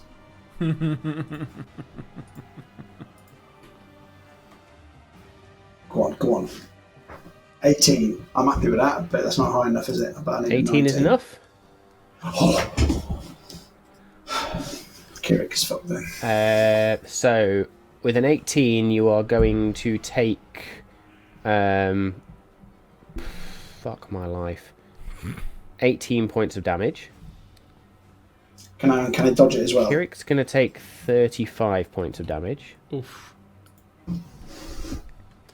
Dargon, what did you roll? I rolled a dirty 20. So you are going to take 18 points of damage. And now I need to do every creature on the fucking shop. So the Imix. I think that Ander did a better strength saving throw.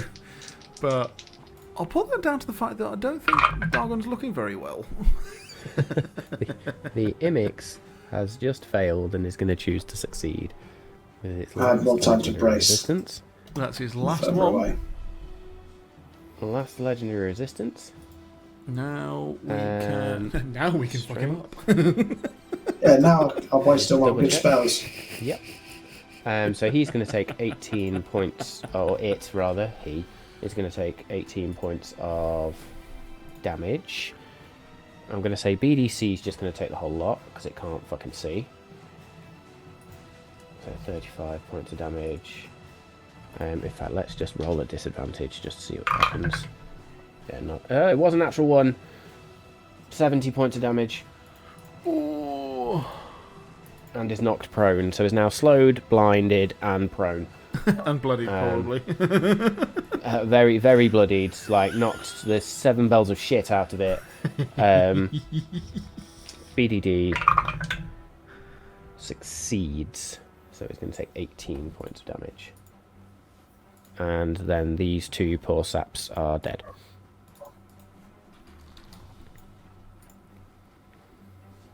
It's 5, 10, 15, 20, 30, 35, 40. Well, in fact, BDD is actually outside of that. Just. So can I get 18 points health back?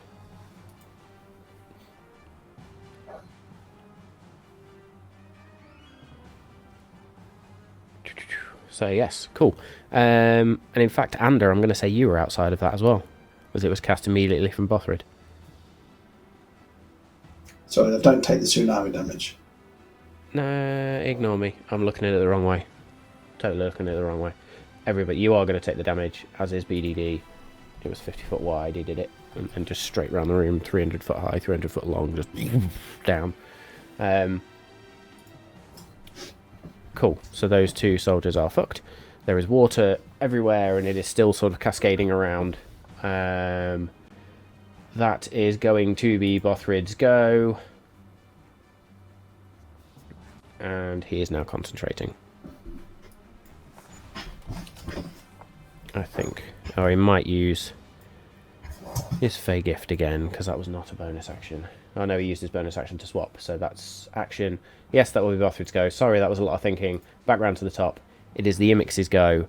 10, 15, 20, 25...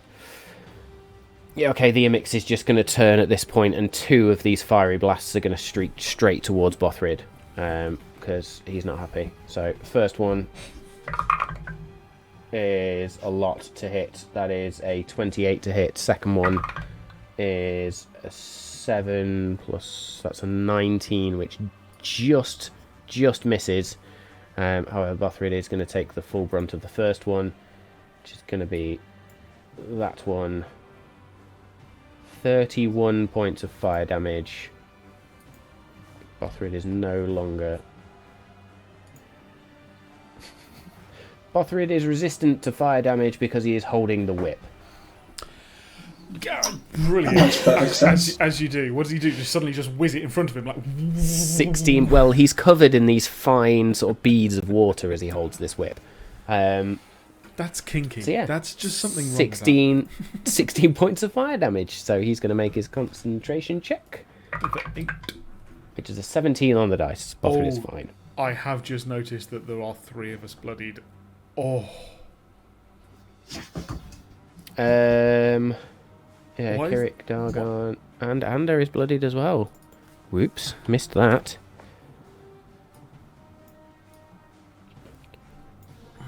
There we go. So Ander's bloodied as well. So that is the Imix. Is there anything else the Imix is going to do? Imix is going to move. Just to there. Do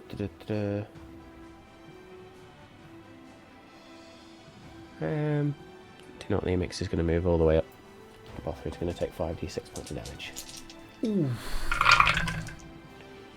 6, 12, 18, 19, 24. 24 points of fire damage, reduced to 12 for Bothrid. Another concentration check. 10. Exactly 21 total. There we go. So that is the Imix's go. It's then Kirik's turn. We know what Kirik's going to do. He's going to cast Banishment on Imix. Nice. Yeah, he is. That's a Charisma 20 saving throw from Imix. Please. How much did you say? 20. 20. Can I also... 26. Oh. Can I also double check on the level of banishment we use? Does it not attack it? Does it not do an additional creature? No, does it not do an additional creature? Oh. Using the spells up, you can target one additional creature, yeah. There you go. Should we banish me and you so we can have a rest? So what level were you casting that at first? Or fourth. So technically it's a fifth. So, yeah, so technically fifth. So I don't know whether that means that I mean, I was just thinking BDC can just do one right now. So, disadvantage because it can't see it. It's prone, slowed, blinded, and soon to be. That should be just a straight roll. So we'll try that again. Hang on. Sorry, that is a concentration banishment. Ooh, maybe not then. What's he concentrating on? Change your mind?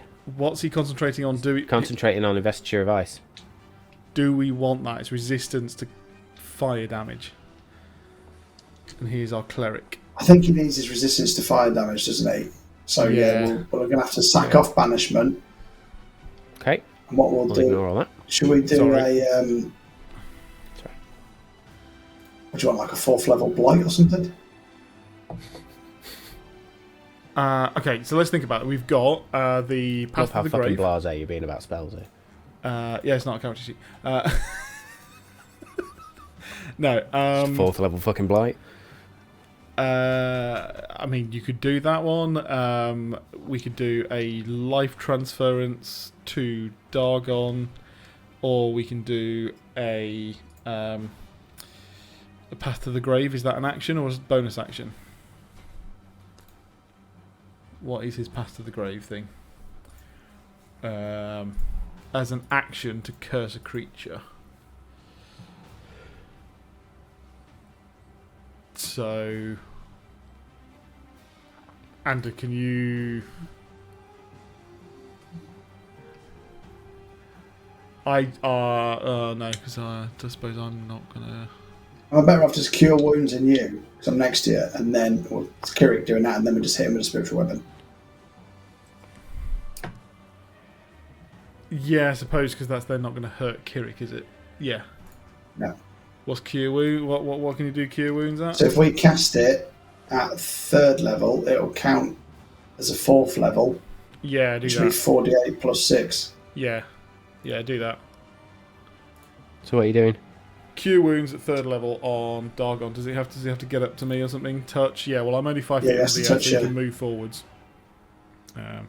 So your 48 plus 6 is 24 points of healing. Beautiful. And then that's his. What's the bonus action? The bonus action is going to hit with the spiritual weapon. Sorry, what? Which is a plus 12 to hit. Cast at 3rd, which acts as 4th. Oh, okay. It's only a 14 to hit, though. By the way, so. Yeah, we've established he's going to move up to Dargon, yeah. The spiritual weapon misses because they only got 14. 14, yeah, does miss. Cool. So much going on tonight. Anything else on Kirik's turn then? I'll probably move back behind the pillar. That's about it. Go to there. Yeah, that'll be bonus action, movement, and action. So no, he's all good. Cool. In which case, the Imix again. No, not now. Another heat blast is going to come out. Mate. So I need Constitution saving throws, but obviously Ander and Bothrid are going to be at disadvantage.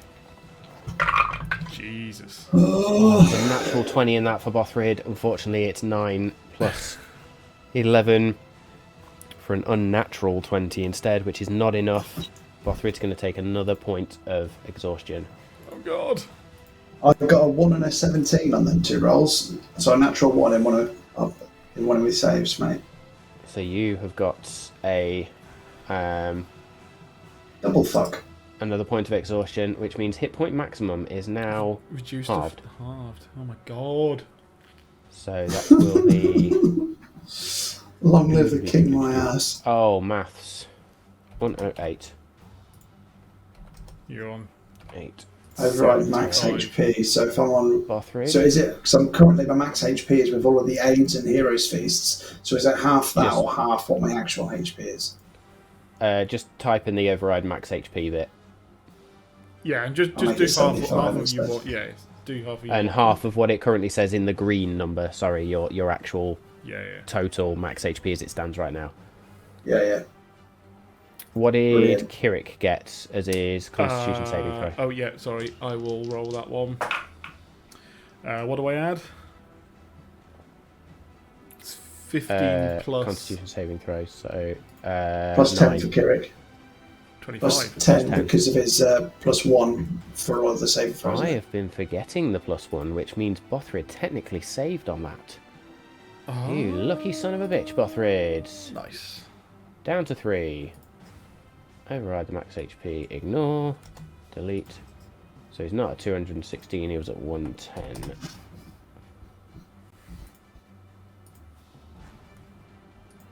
There we go. It's got really confused now. It now thinks he's back on 216. Why is Yeah, he doing that? yeah, it's alright, I've corrected it, it'll update in a second. That's fine. So anyway, Kirik rolled a 15. So that, I think you said that's 25. Yeah, that's fine. And then Dargon? 22. 22 is fine as well. So 21, sorry. however, 21, you are my bad. all... 21 is the number you needed. Oh, sorry, I was looking at strength, not con. That's my bad. That's cool. You are, however, all going to take 13 points of fire damage, apart from Bothrid is going to take 7. Have I used my reaction? Oh, bollocks. Kirik is going to take 7 as well. Don't think I've used my reaction. I don't know, so I'm going to have to just take that. Bollocks. Okay. So that will be a legendary action. And then it is Dargon's go. How fucked is the Imix looking? Very. Alright. There is just, in fact, just to show this, I'm going to say this bloodied circle is big. Can add another one on if you really want. No. Nice. Okay, this is going to be Really fucked. then. Yeah, so he just looks and he'll cry out of the room.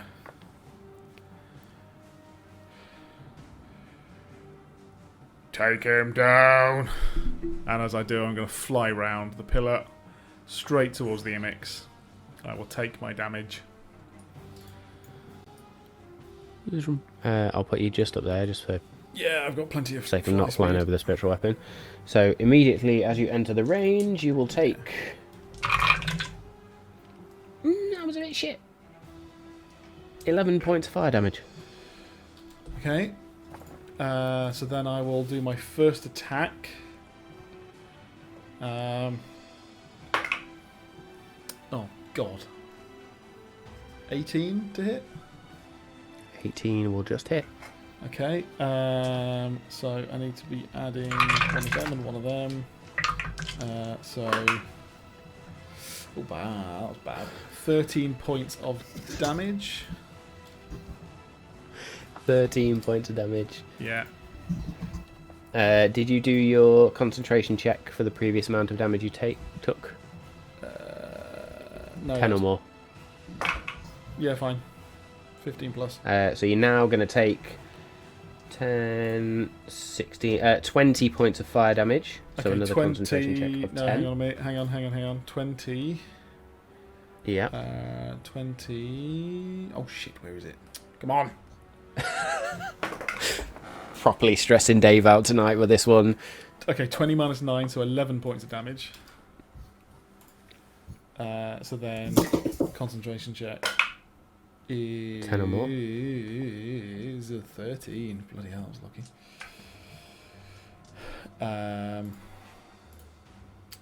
So that was my first attack. Mm-hmm. My second attack is gonna miss at a 16. With 16 does miss. Yeah. And last one. Okay, 18. So that's 18 plus stuff, 32. Is that right? Yeah, 32. So that is 16 points of damage.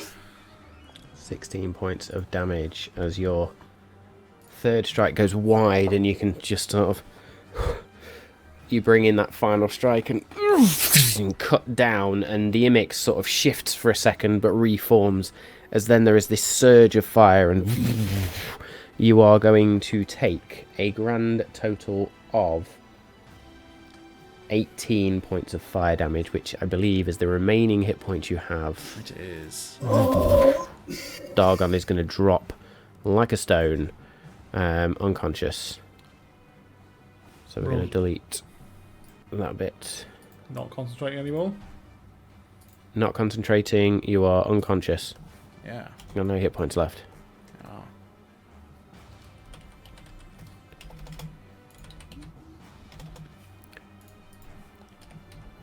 Oh, hang on. No, Kirik will use his reaction to do that, make the attack hit someone else thing. He didn't attack me. It wasn't an attack. Yeah, That was it's damage from me. Dargon's attack. Yeah. There's me scrambling for an Nice answer. try though, good thinking. No, that's good. Good thinking. So, Dargon. I was getting really excited when I found that then, and I was like, ooh! No. Yeah. Investiture of Earth has gone. That is the end of your turn. So then BDC needs to make some wisdom saving throws anyway. Against slow. I found a flaw in my Succeeds coding. straight away. Now won't show me as incapacitated or at naught. Oh, I need to do a con check because I'm concentrating on slow at night. That's right, I got a 10. Yes, you are.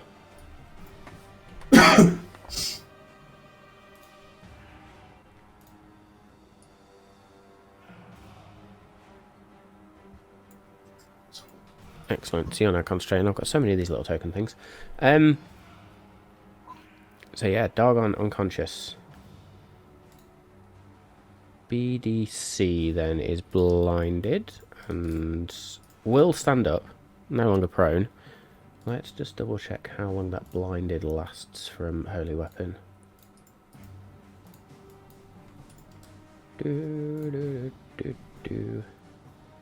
Kirik's got too many fucking spells, man.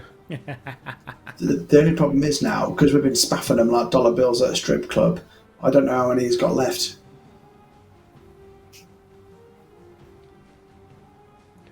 Blinded for 1 Like minute. slot Yeah, okay. wise. Still blinded. Still 3 or blinded. 4. Don't know.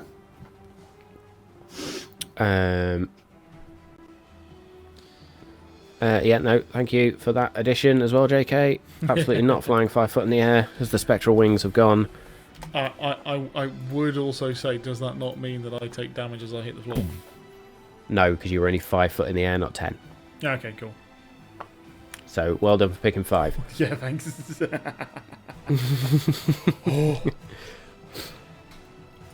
BDD then is slowed, so he's going to go 5 foot up to there and move all the tokens around, and is just going to turn and throws this flame at you, and 19 to hit. Yeah. So you are going to take not a lot. You're going to take 5 points of fire damage. That was really shit on those rolls. Okay. And that will be BDD's go. King Ander of Esmir, it is now your go. The Imix is sort of sparking almost. You've probably So not seen Dargon fall to the floor because it's the other side of this boiling flame. So, as I'm spitting blood, and I will get to one knee, pull an arrow, pull it back slowly. I get disadvantage, but with my steady aim bonus action, I'll get just a normal roll to then attack with. But I will use a +2 arrow because every little helps. So let's hope. It's probably the weakest pull Anders ever done on this bow. Just exhausted, trying everything to pull this arrow It's back. like he's using his leg. He's like, 21 to hit. The arrow flies and strikes true. Roll that damage, sir. With 15 piercing damage and then sneak. Does he get sneak attack because he's next to Dargon? It's next to Bothrid. Cool, that'll do. With also a sneak attack of an extra 22 points of damage. King Ander, Yes. Splinterthorn of Essamir. Fucking do it. How do you want to end this creature? I've literally put what is left of me into this arrow, and I will go through what I think it will be, or where it would be, like the centre. Thinking if there's something in the middle that it's emanating from, I'm going to go straight through that, and hopefully not hit Dagon on the other side of Bothrid. Nice. So your arrow just almost in slow motion as you sort of sink to one knee, and there's just that moment where you look up, and you can just hear your heart in your ears. As the arrow just strikes into flame and this raging torso of fire, and the arrow and the fletching catches on fire, but the metal point of this +2 arrow, as magic shines around it, because it is a magical arrow, just and then there is just this effect as the Imix sort of shrinks in on itself, and there is an explosion of flame. Dargon, you're going to lose 2 saving throws instantly. Shit. Everybody else is going to take, because this does spread out to 300-foot range. Shit. So people on the other side of the room in Deluin ain't going to have a clue what's just hit him.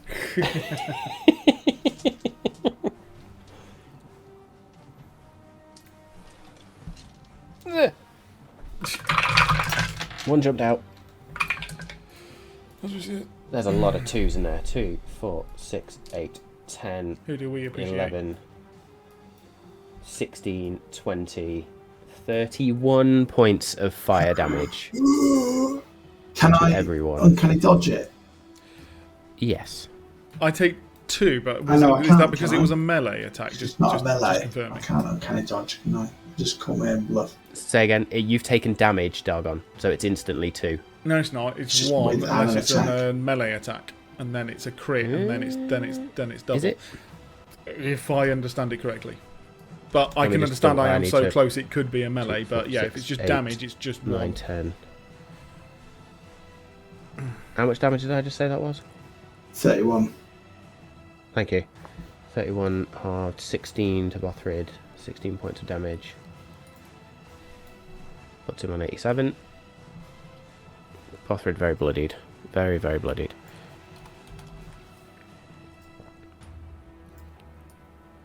Let's just do a quick roll check on Oh, look death. at that. We're all bloodied. That's amazing. Everyone bloodied.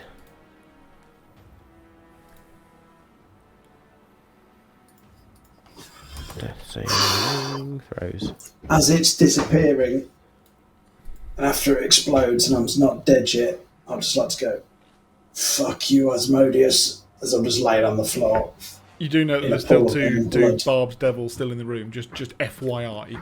Yeah, but I'm revelating. Let me have the small victory.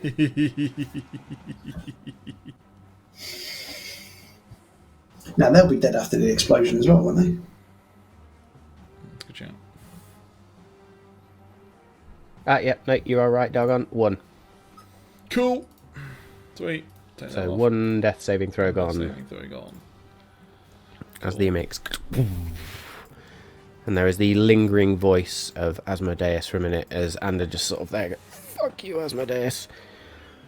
I will see you all burn in my prisons.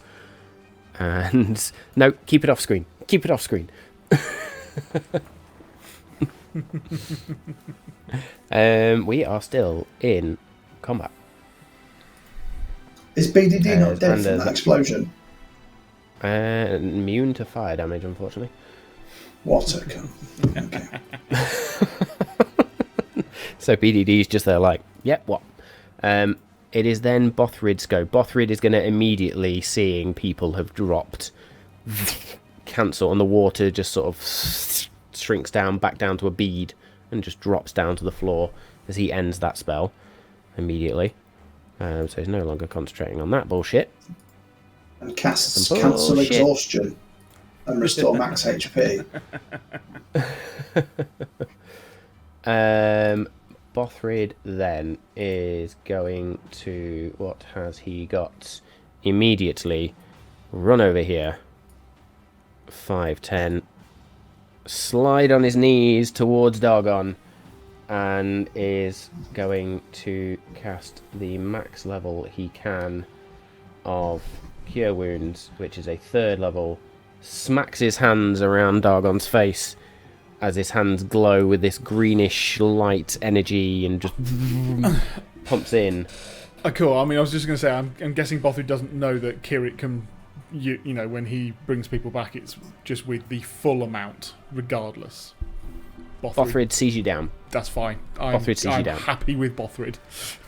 18 hit points back. Yay! There we go. I'm back to exactly what I was because you know that's what was going on there. Absolutely. Bothrid's literally going to hold his hands around your head as this energy just sort of floods your body, and then he's just going to get up. We're not done. Oh, nice. Where did that come from? I love this. For anybody who didn't see the visual effect on that one because they're on the podcast, better go check the YouTube episode out. Cool. That will be Bothrid's action, and then as a bonus action with Fey Gift of Hospitality, you, Dargon, are going to get an extra. Nice. Move all them out of the way. 6 temporary hit points. Oh, 6 temporary hit points. Nice. So you get 6 temporary hit points until something. No, you just get 6 temporary hit points. It's all good. Nice. Cool. That is Bothrid's go. We are then over to Kirik. I think Dargon still needs more healing, but so does Anders. So do you reckon we should do mass healing word? Are we all close enough? 60 foot. Yeah. Are you within 60 feet of Kirik, are you? It's quite a small room, yeah. Yeah, do that. So we're going to do... I'll be honest with you, Matt. I'm not sure how many 3rd or 4th level spells Kirik has left. So let's have a look. He's out of 5th, 4th level. I make it 1 more left. Cool. So do you want to do that then? Yeah. So then mass healing word at 4th level. As a bonus action. So that is then, I'll let you roll 2d4 plus 6 hit points to everyone. Oh, don't be shit. 2d4, did you say, plus 6? Yeah, Kirik chooses, which is basically going to be the 4 of you, including himself. Sorry. Yeah, 10. 2d4 plus 6. Just well, no, 12. That out. That's 12. What I say. Right. Except that will count as a 5th level. Sorry, so ignore me. You're right. It will. It will. And can I just double check with that? With the rod of alertness, that was just giving us a +1, but that wasn't giving us full rolls on everything, regardless, wasn't it? On the healing, that was. So it's +1 to AC and +1 to saving throws. Yeah, that's fine. Yeah, that's fine. Yeah. So there's an extra 2 if it's an extra D4 on there. So yeah, 14 points of health to everyone. Yeah. Nice. 14 health to Kirik. 14 health to Bothrid, and I'll let everybody else sort themselves out. Yeah, I'm all good. Bothrid's back in the hundreds, baby. Anders no longer bloodied. Kirik's no longer bloodied. That's nice. Insane. I don't know how I can be no longer bloodied when my hit point maximum has been reduced, and I'm still on 39 hit points. Technically, you're at over half your hit point max, but you're at over I think half of what your hit point max is. So I'm considering myself. we'll call fucked. it still. We'll still call it still bloodied because you're on a 4th Four level. levels of exhaustion as well. I'm not going to be chipper, am I? Yeah. So that was a bonus action for Kirik. What do you want to do as an action? Shall we just do Pass of the Grave and get rid of one of these? Like, I think you should just do Cure Wounds on me, to be honest, but that's a bit selfish. No, yeah. Can't now because that's a No. spell. However, But- Path to the Grave is a channel divinity, so yes, you can use that as an action. I would just use that on BDC because he's blinded prone still? Or do we No longer prone, just blinded. use his Channel Divinity to get some spell slots back? Can only get a 3rd level back. Up to you then, Danny. I mean, we've got, we want to get rid of these guys, so...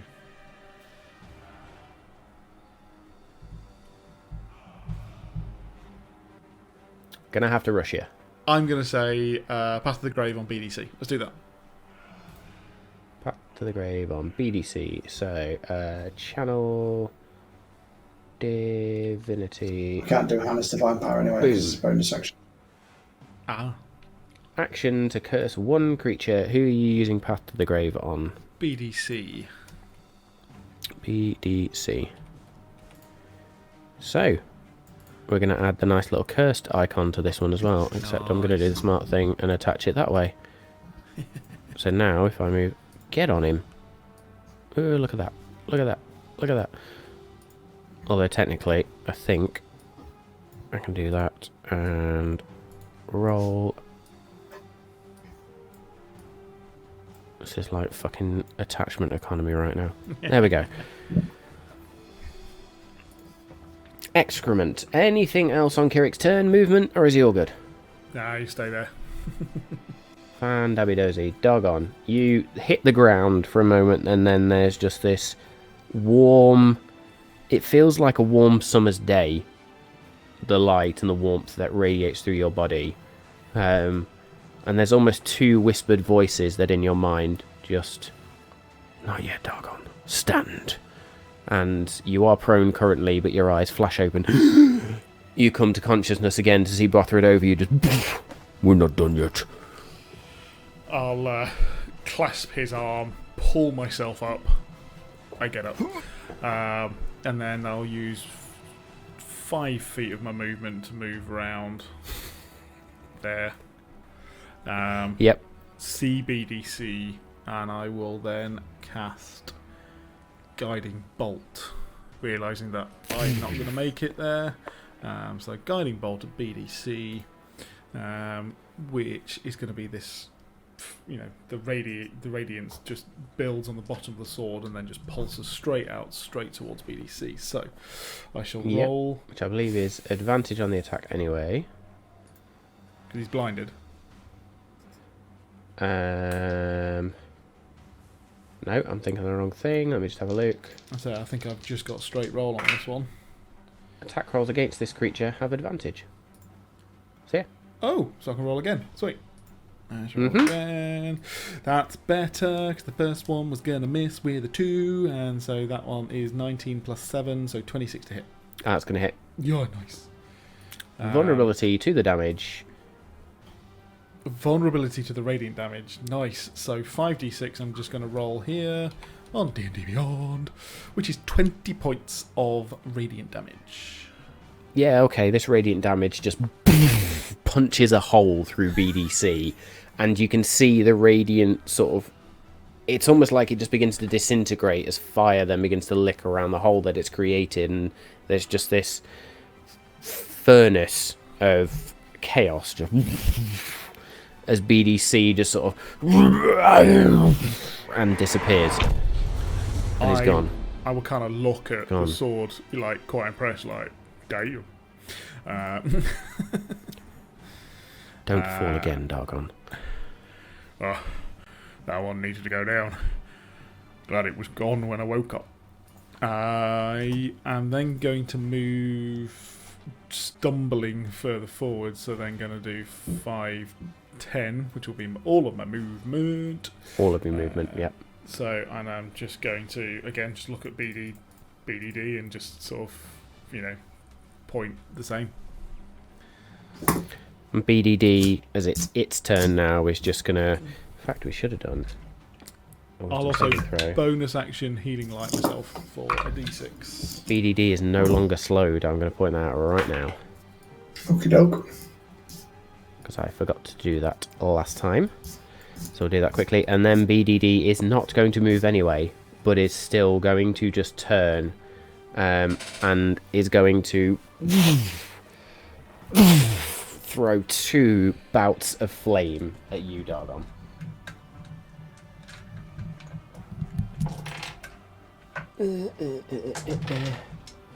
First one coming at ya is a 24. Hits.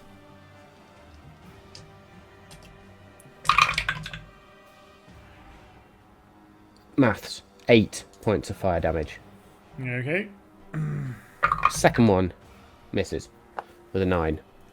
So you can see almost in a panic as you begin to move towards it, BDD just 2 arms. The first one strikes you in the chest, and the second one just streaks over your shoulder, hits the throne, and the throne instantly just bursts into fire. BDD is then going to choose this moment to back the fuck off. And is going to go 5, 10, 15, 20, 25, 30. And the chase is on. Oh, fucking hell. You probably left.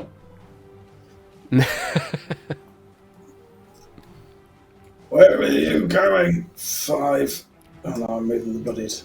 5, 10. It's fucking spazzing out. There you go. Oh, no, it's freaking out on me. Ignore the bloody token. I'll move that for you for a second. So I'm not concentrating 5, anymore. 10. Oh, I need to move No, you're not. there so I can see out the door, do I?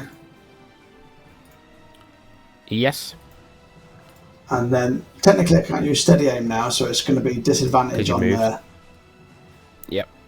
on the attack. But hopefully I'll roll good for 18 to hit. Will hit. Ooh. And that's only 11 piercing damage. 11 piercing damage as you sort of stagger around the corner and just draw an arrow and it latches into the back of BDD as it's sort of running away. Still up, still going. Anything else in your turn? Bonus action wise, I can't really give myself anything or do much to help people, to be fair, in this current situation, so no. Oh, well, I can technically... Nah, that's not going to be useful. No, I'm alright.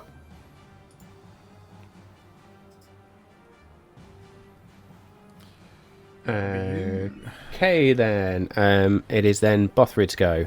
I'm going to move that for Bothrid. Bothrid's going to go 5, 10, 15, 20 to there. That's as far as he can currently move.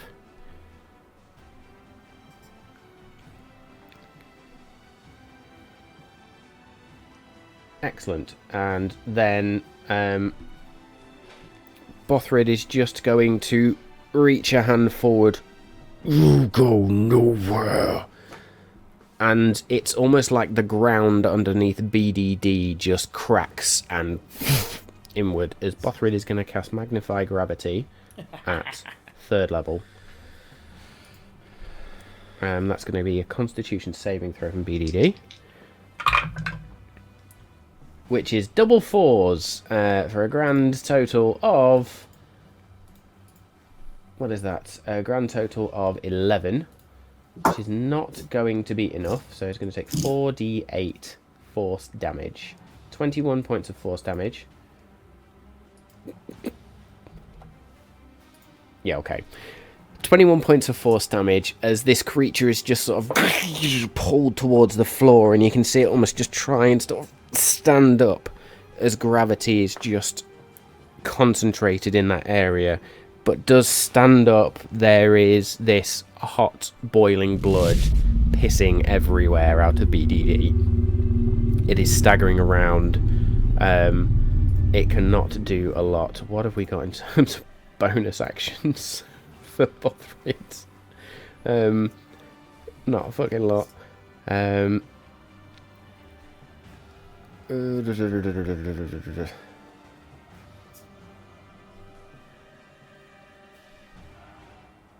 Okay, Bothrid will use a bonus action to give the Fey Gift of Hospitality to Ander. You get 1d6 plus 6 temporary hit points, so you get a grand total of 8 temporary hit points. I think go. That will be Bothrid's go. And we're back round to the top, and then it's Kirik's go.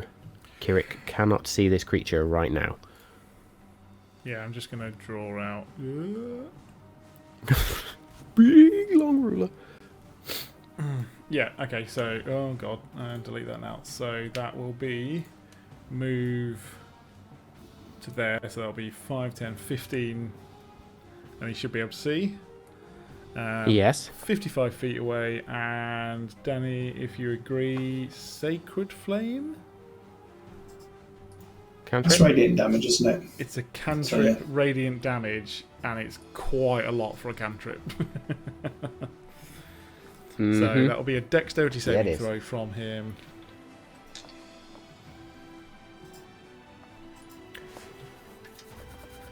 Okay. Oh shit. Not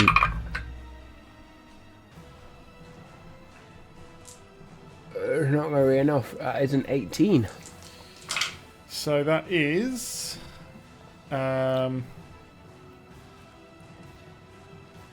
28 points of radiant damage. 28 points of radiant damage. This thing had 1 hit point left. So as it staggers up from that gravity well that Bothrid's just created, and Kirik comes around the corner and just, no! This bead of golden radiant energy that then turns black and bleeds with this black flame just streaks towards BDD as this Barb Devil stands up and then looks behind it for that briefest of instance. That sacred flame is just going to punches into its skull, knocks it to the side, and as it falls, this black radiant energy just bleeds across its body. Flame then erupts, and BDD is gone, and we are out of combat. And I know we are 2 hours and 25 minutes into a session, but I think everybody needs a little break right now, so we're going to take a 5-minute break, and then we are going to come back and we will roll and finish this session. So well done guys, out of combat, 5-minute break, straight back. Hey, hello. There we go. Oh man. So, I'm going to say thank you everyone for joining us through that fucking very stressful fight for everyone involved, including me. So, my main man Bothrid is not looking good right now. But as this fight ends, devils collapse into gravity-induced messes. Fire elementals just burst into flame. There is a moment where all 3 of you feel this shudder through your bodies. And there are these whispers. Brother, brother, brother. You killed him. I need everybody to make me wisdom saving throws, please. Oh, we did the bad thing. Bollocks. Hang on, I've got disadvantage. Have I got disadvantage on this chick? Wisdom It's a saving throw, mate. You've got a disadvantage. Just out I of have interest, did rolled we for have Kirik an for you. advantage from Hero's Feast, and therefore it's a straight roll for him? That's a very good question. That would have been handy on my last exhaustion save. That was a Constitution, not, and these are Oh. Wisdom saves. wisdom saves from I Hero's Feast. will use a lucky point, Matthew. My last one. Makes all wisdom saving throws with advantage. Well, I don't make a difference really. 12. So Kirik gets a 16 on the dice. I'll roll I that get for a him. dirty So that's 20. a lot. 28 for Kirik. As you Ander? do. I've got a 12. 12. Okay. As these ripples of energy just sort of cascade through it, Bothrid will watch as you all sort of stand there and your bodies just ripple. Dargon, you've no longer got the investiture of Earth up, so ignore what I was about to say. Ander, you, as this almost like mini tornado just forms around you for a second, you are going to take 5 points of bludgeoning damage as you are lifted and slammed into the floor. Oh, brother. You were to save.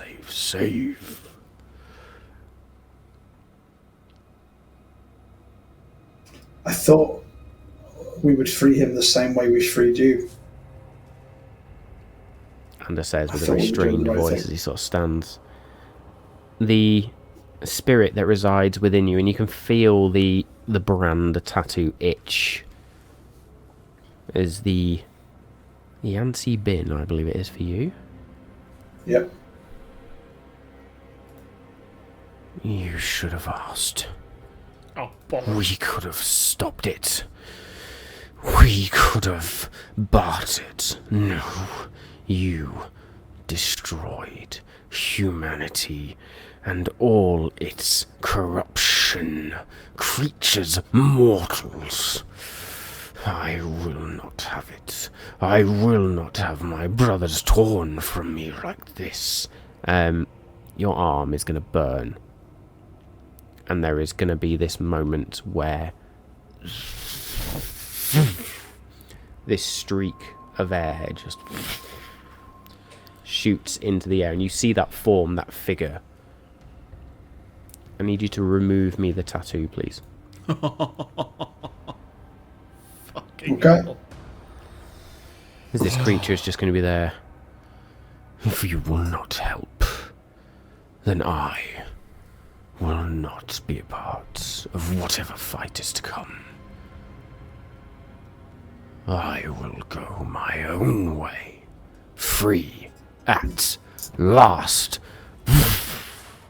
This streak of wind just blows through, knocking things over, and you can hear screams from outside. You can hear them anyway, as there is still this battle raging.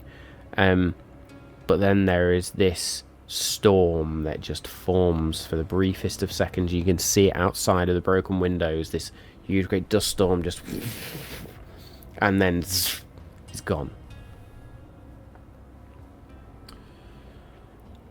Dargon and Kirik in the same moment, but as Kirik's not here, I will describe it only to Dargon.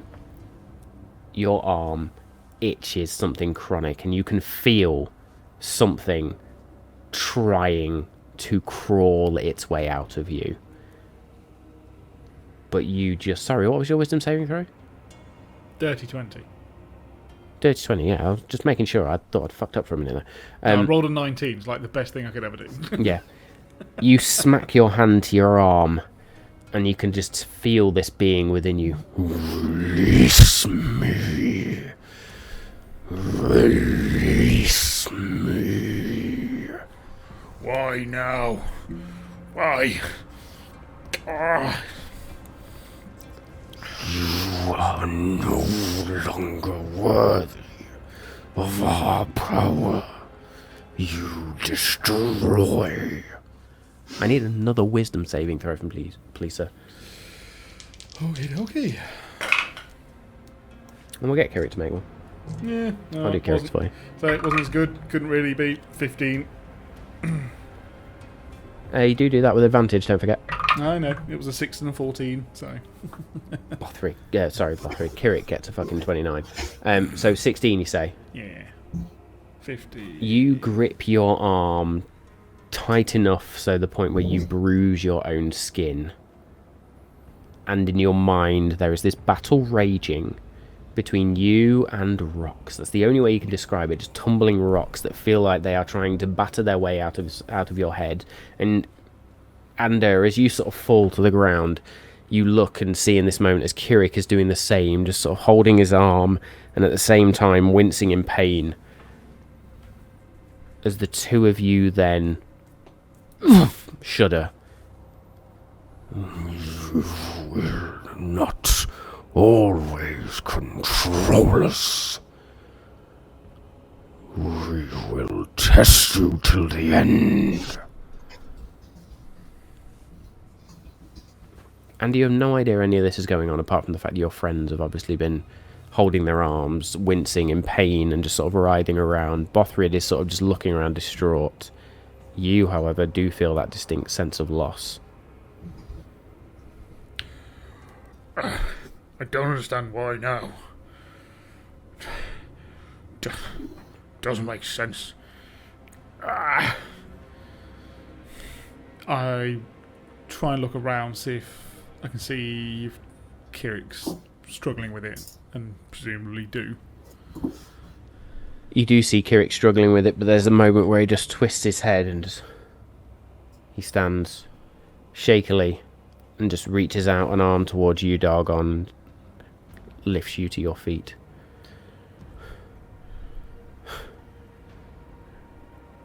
That's not good. Kirik, I don't understand. What? I mean, that's what we were meant to do, isn't it? That's what we're meant to do. Why? Kirik's going to look towards Ander. Are you okay? It's gone. What's gone? The power of the source is gone. Why? I don't understand. It left me. Have you lost yours? I look down like, no, but it was trying to tear me a new one. It's trying to get out. Why? Why have you lost yours? I think we betrayed it. we did what we had to do. Kirik's just going to look down at his arm where that symbol of sort of flowing water and icicles is there. We have to be on our guard now. But I thought this would mean we control it. That's what the other three happened. So why? What did we do? Everybody make me history... No, not history checks, sorry. Make me general intelligence checks, I will say. But I'm going to say, because you each had a source within you, add your proficiency bonus on top, please. You've each been touched by a source. Oh, I've got disadvantage, so I'll do it. History check. Bastards. 14 I'm for just me. fucking exhausted. Yeah, true. 14? No, just a straight intelligence check, sorry, Dargon. Okay, still the same. But add your proficiency bonus, so yeah, plus 6. 19. 19? Yeah. Let's do one for Kirik as well, shall we? Not so good. I don't know whether this 10. is going to come so in... Dargon... I don't know whether Go. this is going to come to it, but like, you know, we released these and we knew that there was powerful waves of magic and disruption and shit. Did we feel that this time? I suppose I didn't. I was unconscious, so yeah. And it's in this moment that you do realise that last time there had been the cage of sorts. This time you were dealing with, and now you remember the fight, this was like the raw form, the controlled form. Something which you think in the back of your mind, maybe with the others, maybe you can invoke at some point, but at the same time you realise, because this was the raw form, you have destroyed this elemental creature.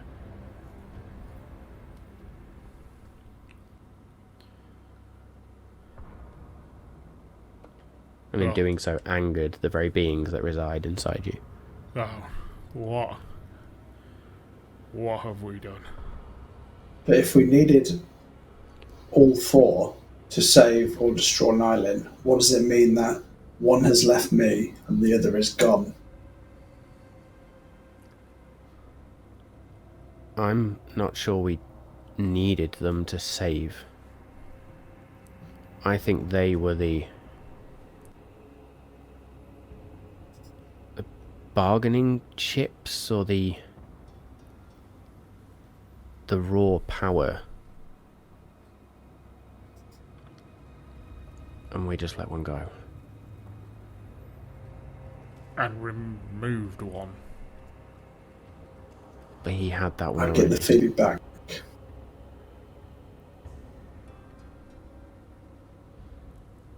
I think we should Say consider again, sorry, him Andy. an enemy now. We should consider them another enemy now that we need to bring down.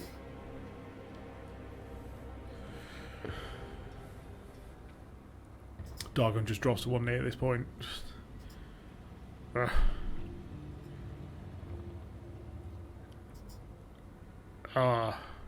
I've never had a fight go from the success of destroying Bell to this. What have we done? Did what was Lena, needed. we need to stop this fight. We need to stop them fighting. They're all on our side now.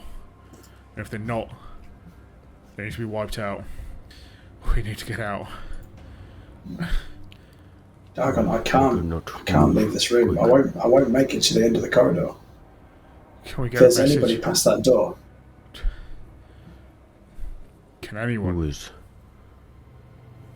How many points of exhaustion has everybody got? I've got none. 4. You've got none, Dargon. You are the Yeah. only one, despite your low hit points and cuts and wounds, you do feel that you can move. Kirik is on 2 points of exhaustion and sits. Bothrid's on 3. Ander is on 4. Ander is almost asleep at this point, just... Bothrid is just going to pull out from his bag a white piece of cloth. Doggone. Take. End it. Show them. Okay, so as we walked into here, I got an understanding of the size of this building. Did I understand that it may have towers that I might be able to search for and find? Yes. So you have seen where there are... You can't necessarily see on the map that's on Owlbear right now because I just didn't put them in. But you know that if you literally sort of leave this room and head immediately east or west of this room, whatever route that requires, you will find staircases up to 2 very tall towers. Okay. Before I do, so I will do that. I will be doing that. But what I will also do is, it's a good one. So I'm going to do greater or lesser restoration. I'm just working out which one. Do I have to do greater restoration? I believe you will need to do greater restoration to cure a point of exhaustion. Let's have a look. Oh yeah, to reduce the target's exhaustion by 1 level. Yeah, so greater restoration on Ander, Okay. which I don't know whether this includes it. Oh no, it says or end one of the following targets, but will it also bring his hit point maximum back up?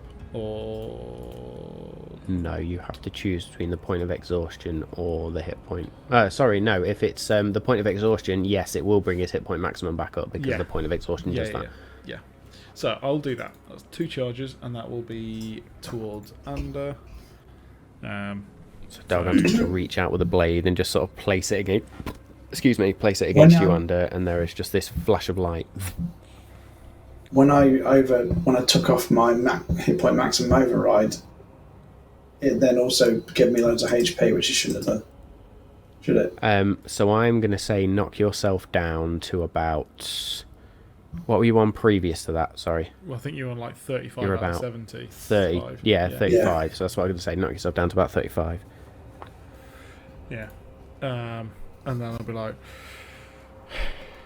right, guys, stay here. I'll be back in a minute. So I shall head out, and I shall go to one of those tower staircases, run up, and we'll start waving that white flag.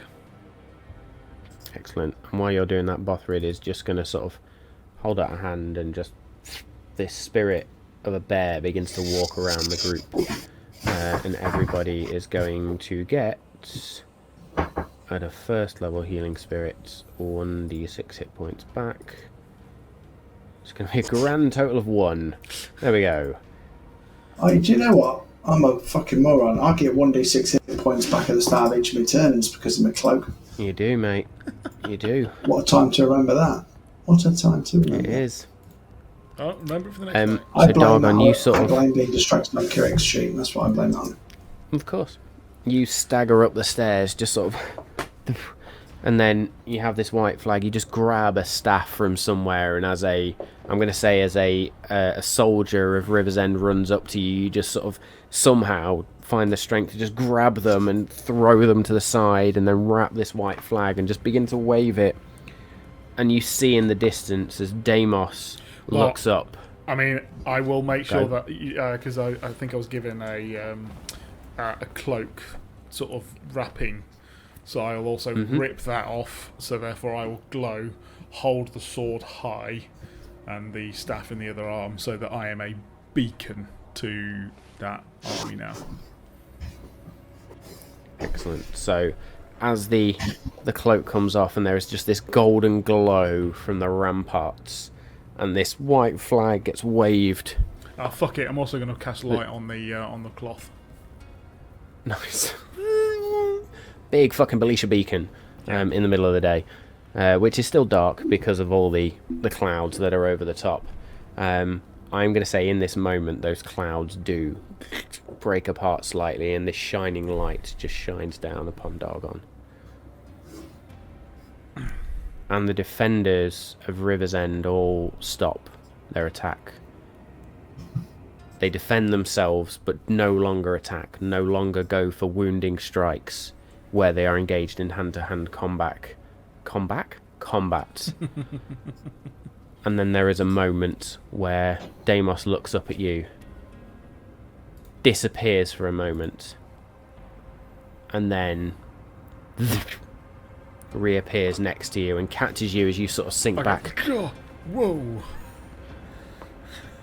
Lena and Micaiah are there. Doggone. And you can see Micaiah and Lena have taken some wounds. Deimos himself looks somewhat okay, bizarrely. Lena's just going to turn to you. Take me to the throne room now. You guys look good. Come with me. I'll take that as a compliment. But you should know I'm not that way inclined. I will start running back downstairs. And Micaiah and Deimos sort of get a shoulder underneath each of your arm. They sort of come down with you as Lena follows behind.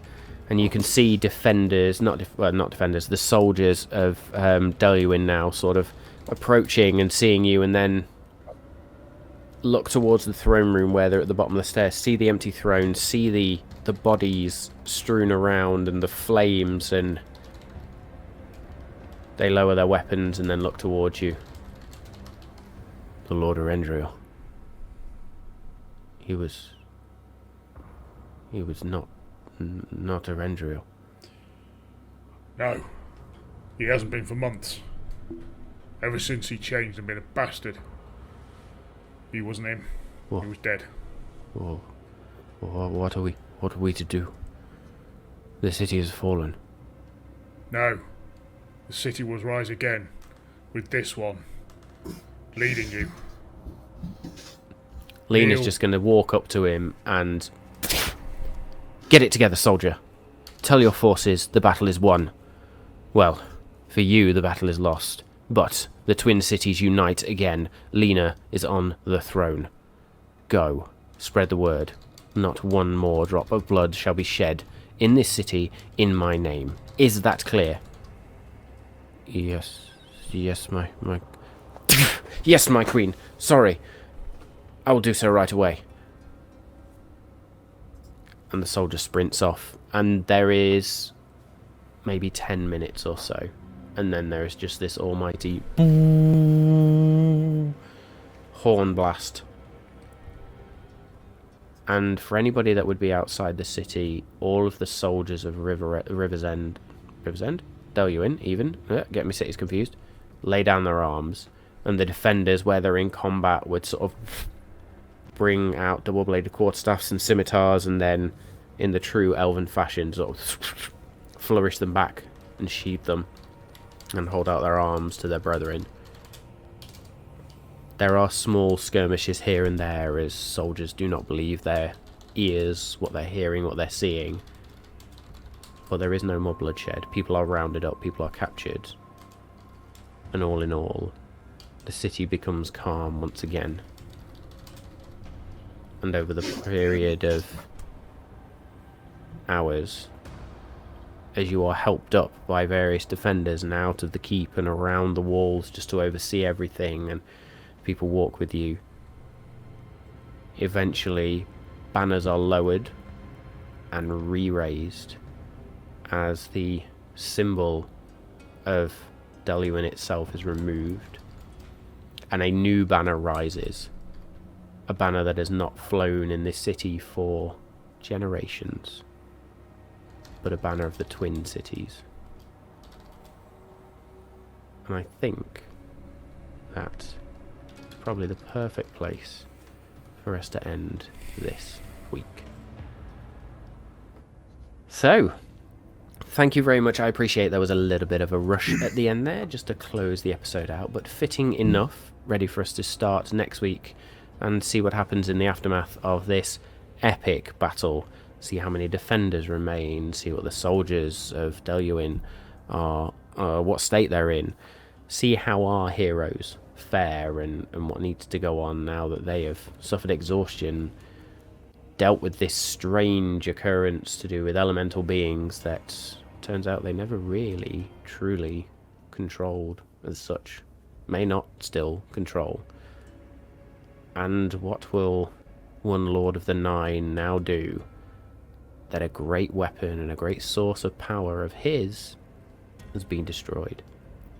So thank you all for joining us for episode 108 of Malt and Magic. I've thoroughly enjoyed myself. I'm going to probably take about 2 hours now to come down from an adrenaline rush. Couldn't even get the words out. But yes, thank you all for joining us. If you've loved the show, please follow us on Twitch. If you love us so much that you feel like parting with some cash, or you've got a Twitch subscription and you can use Prime subscription, you can use your Twitch Prime sub, and you would like to do so with us, then we will love you forever. As I say, Discord is on the way. We will get there, I promise, folks. I know it's been weeks in the making, but life, work, everything, this is a sideshow for most of us, so we have to make sure that the life comes first, of course, but we will get those perks up for people, and we will start to engage with the community more and more as we go on. So yes, thank you once again. We hope you've enjoyed it. If you want to relive this episode, then be sure to check out YouTube and the podcast on Friday, where you will be able to see it all again and relive your favourite moments. Yeah, I think that's it. So join us next week, same time, same place, episode 109, which is still nuts, for the next instalment of Malt and Magic. Until then, stay safe. We love you always, and we'll see you next time.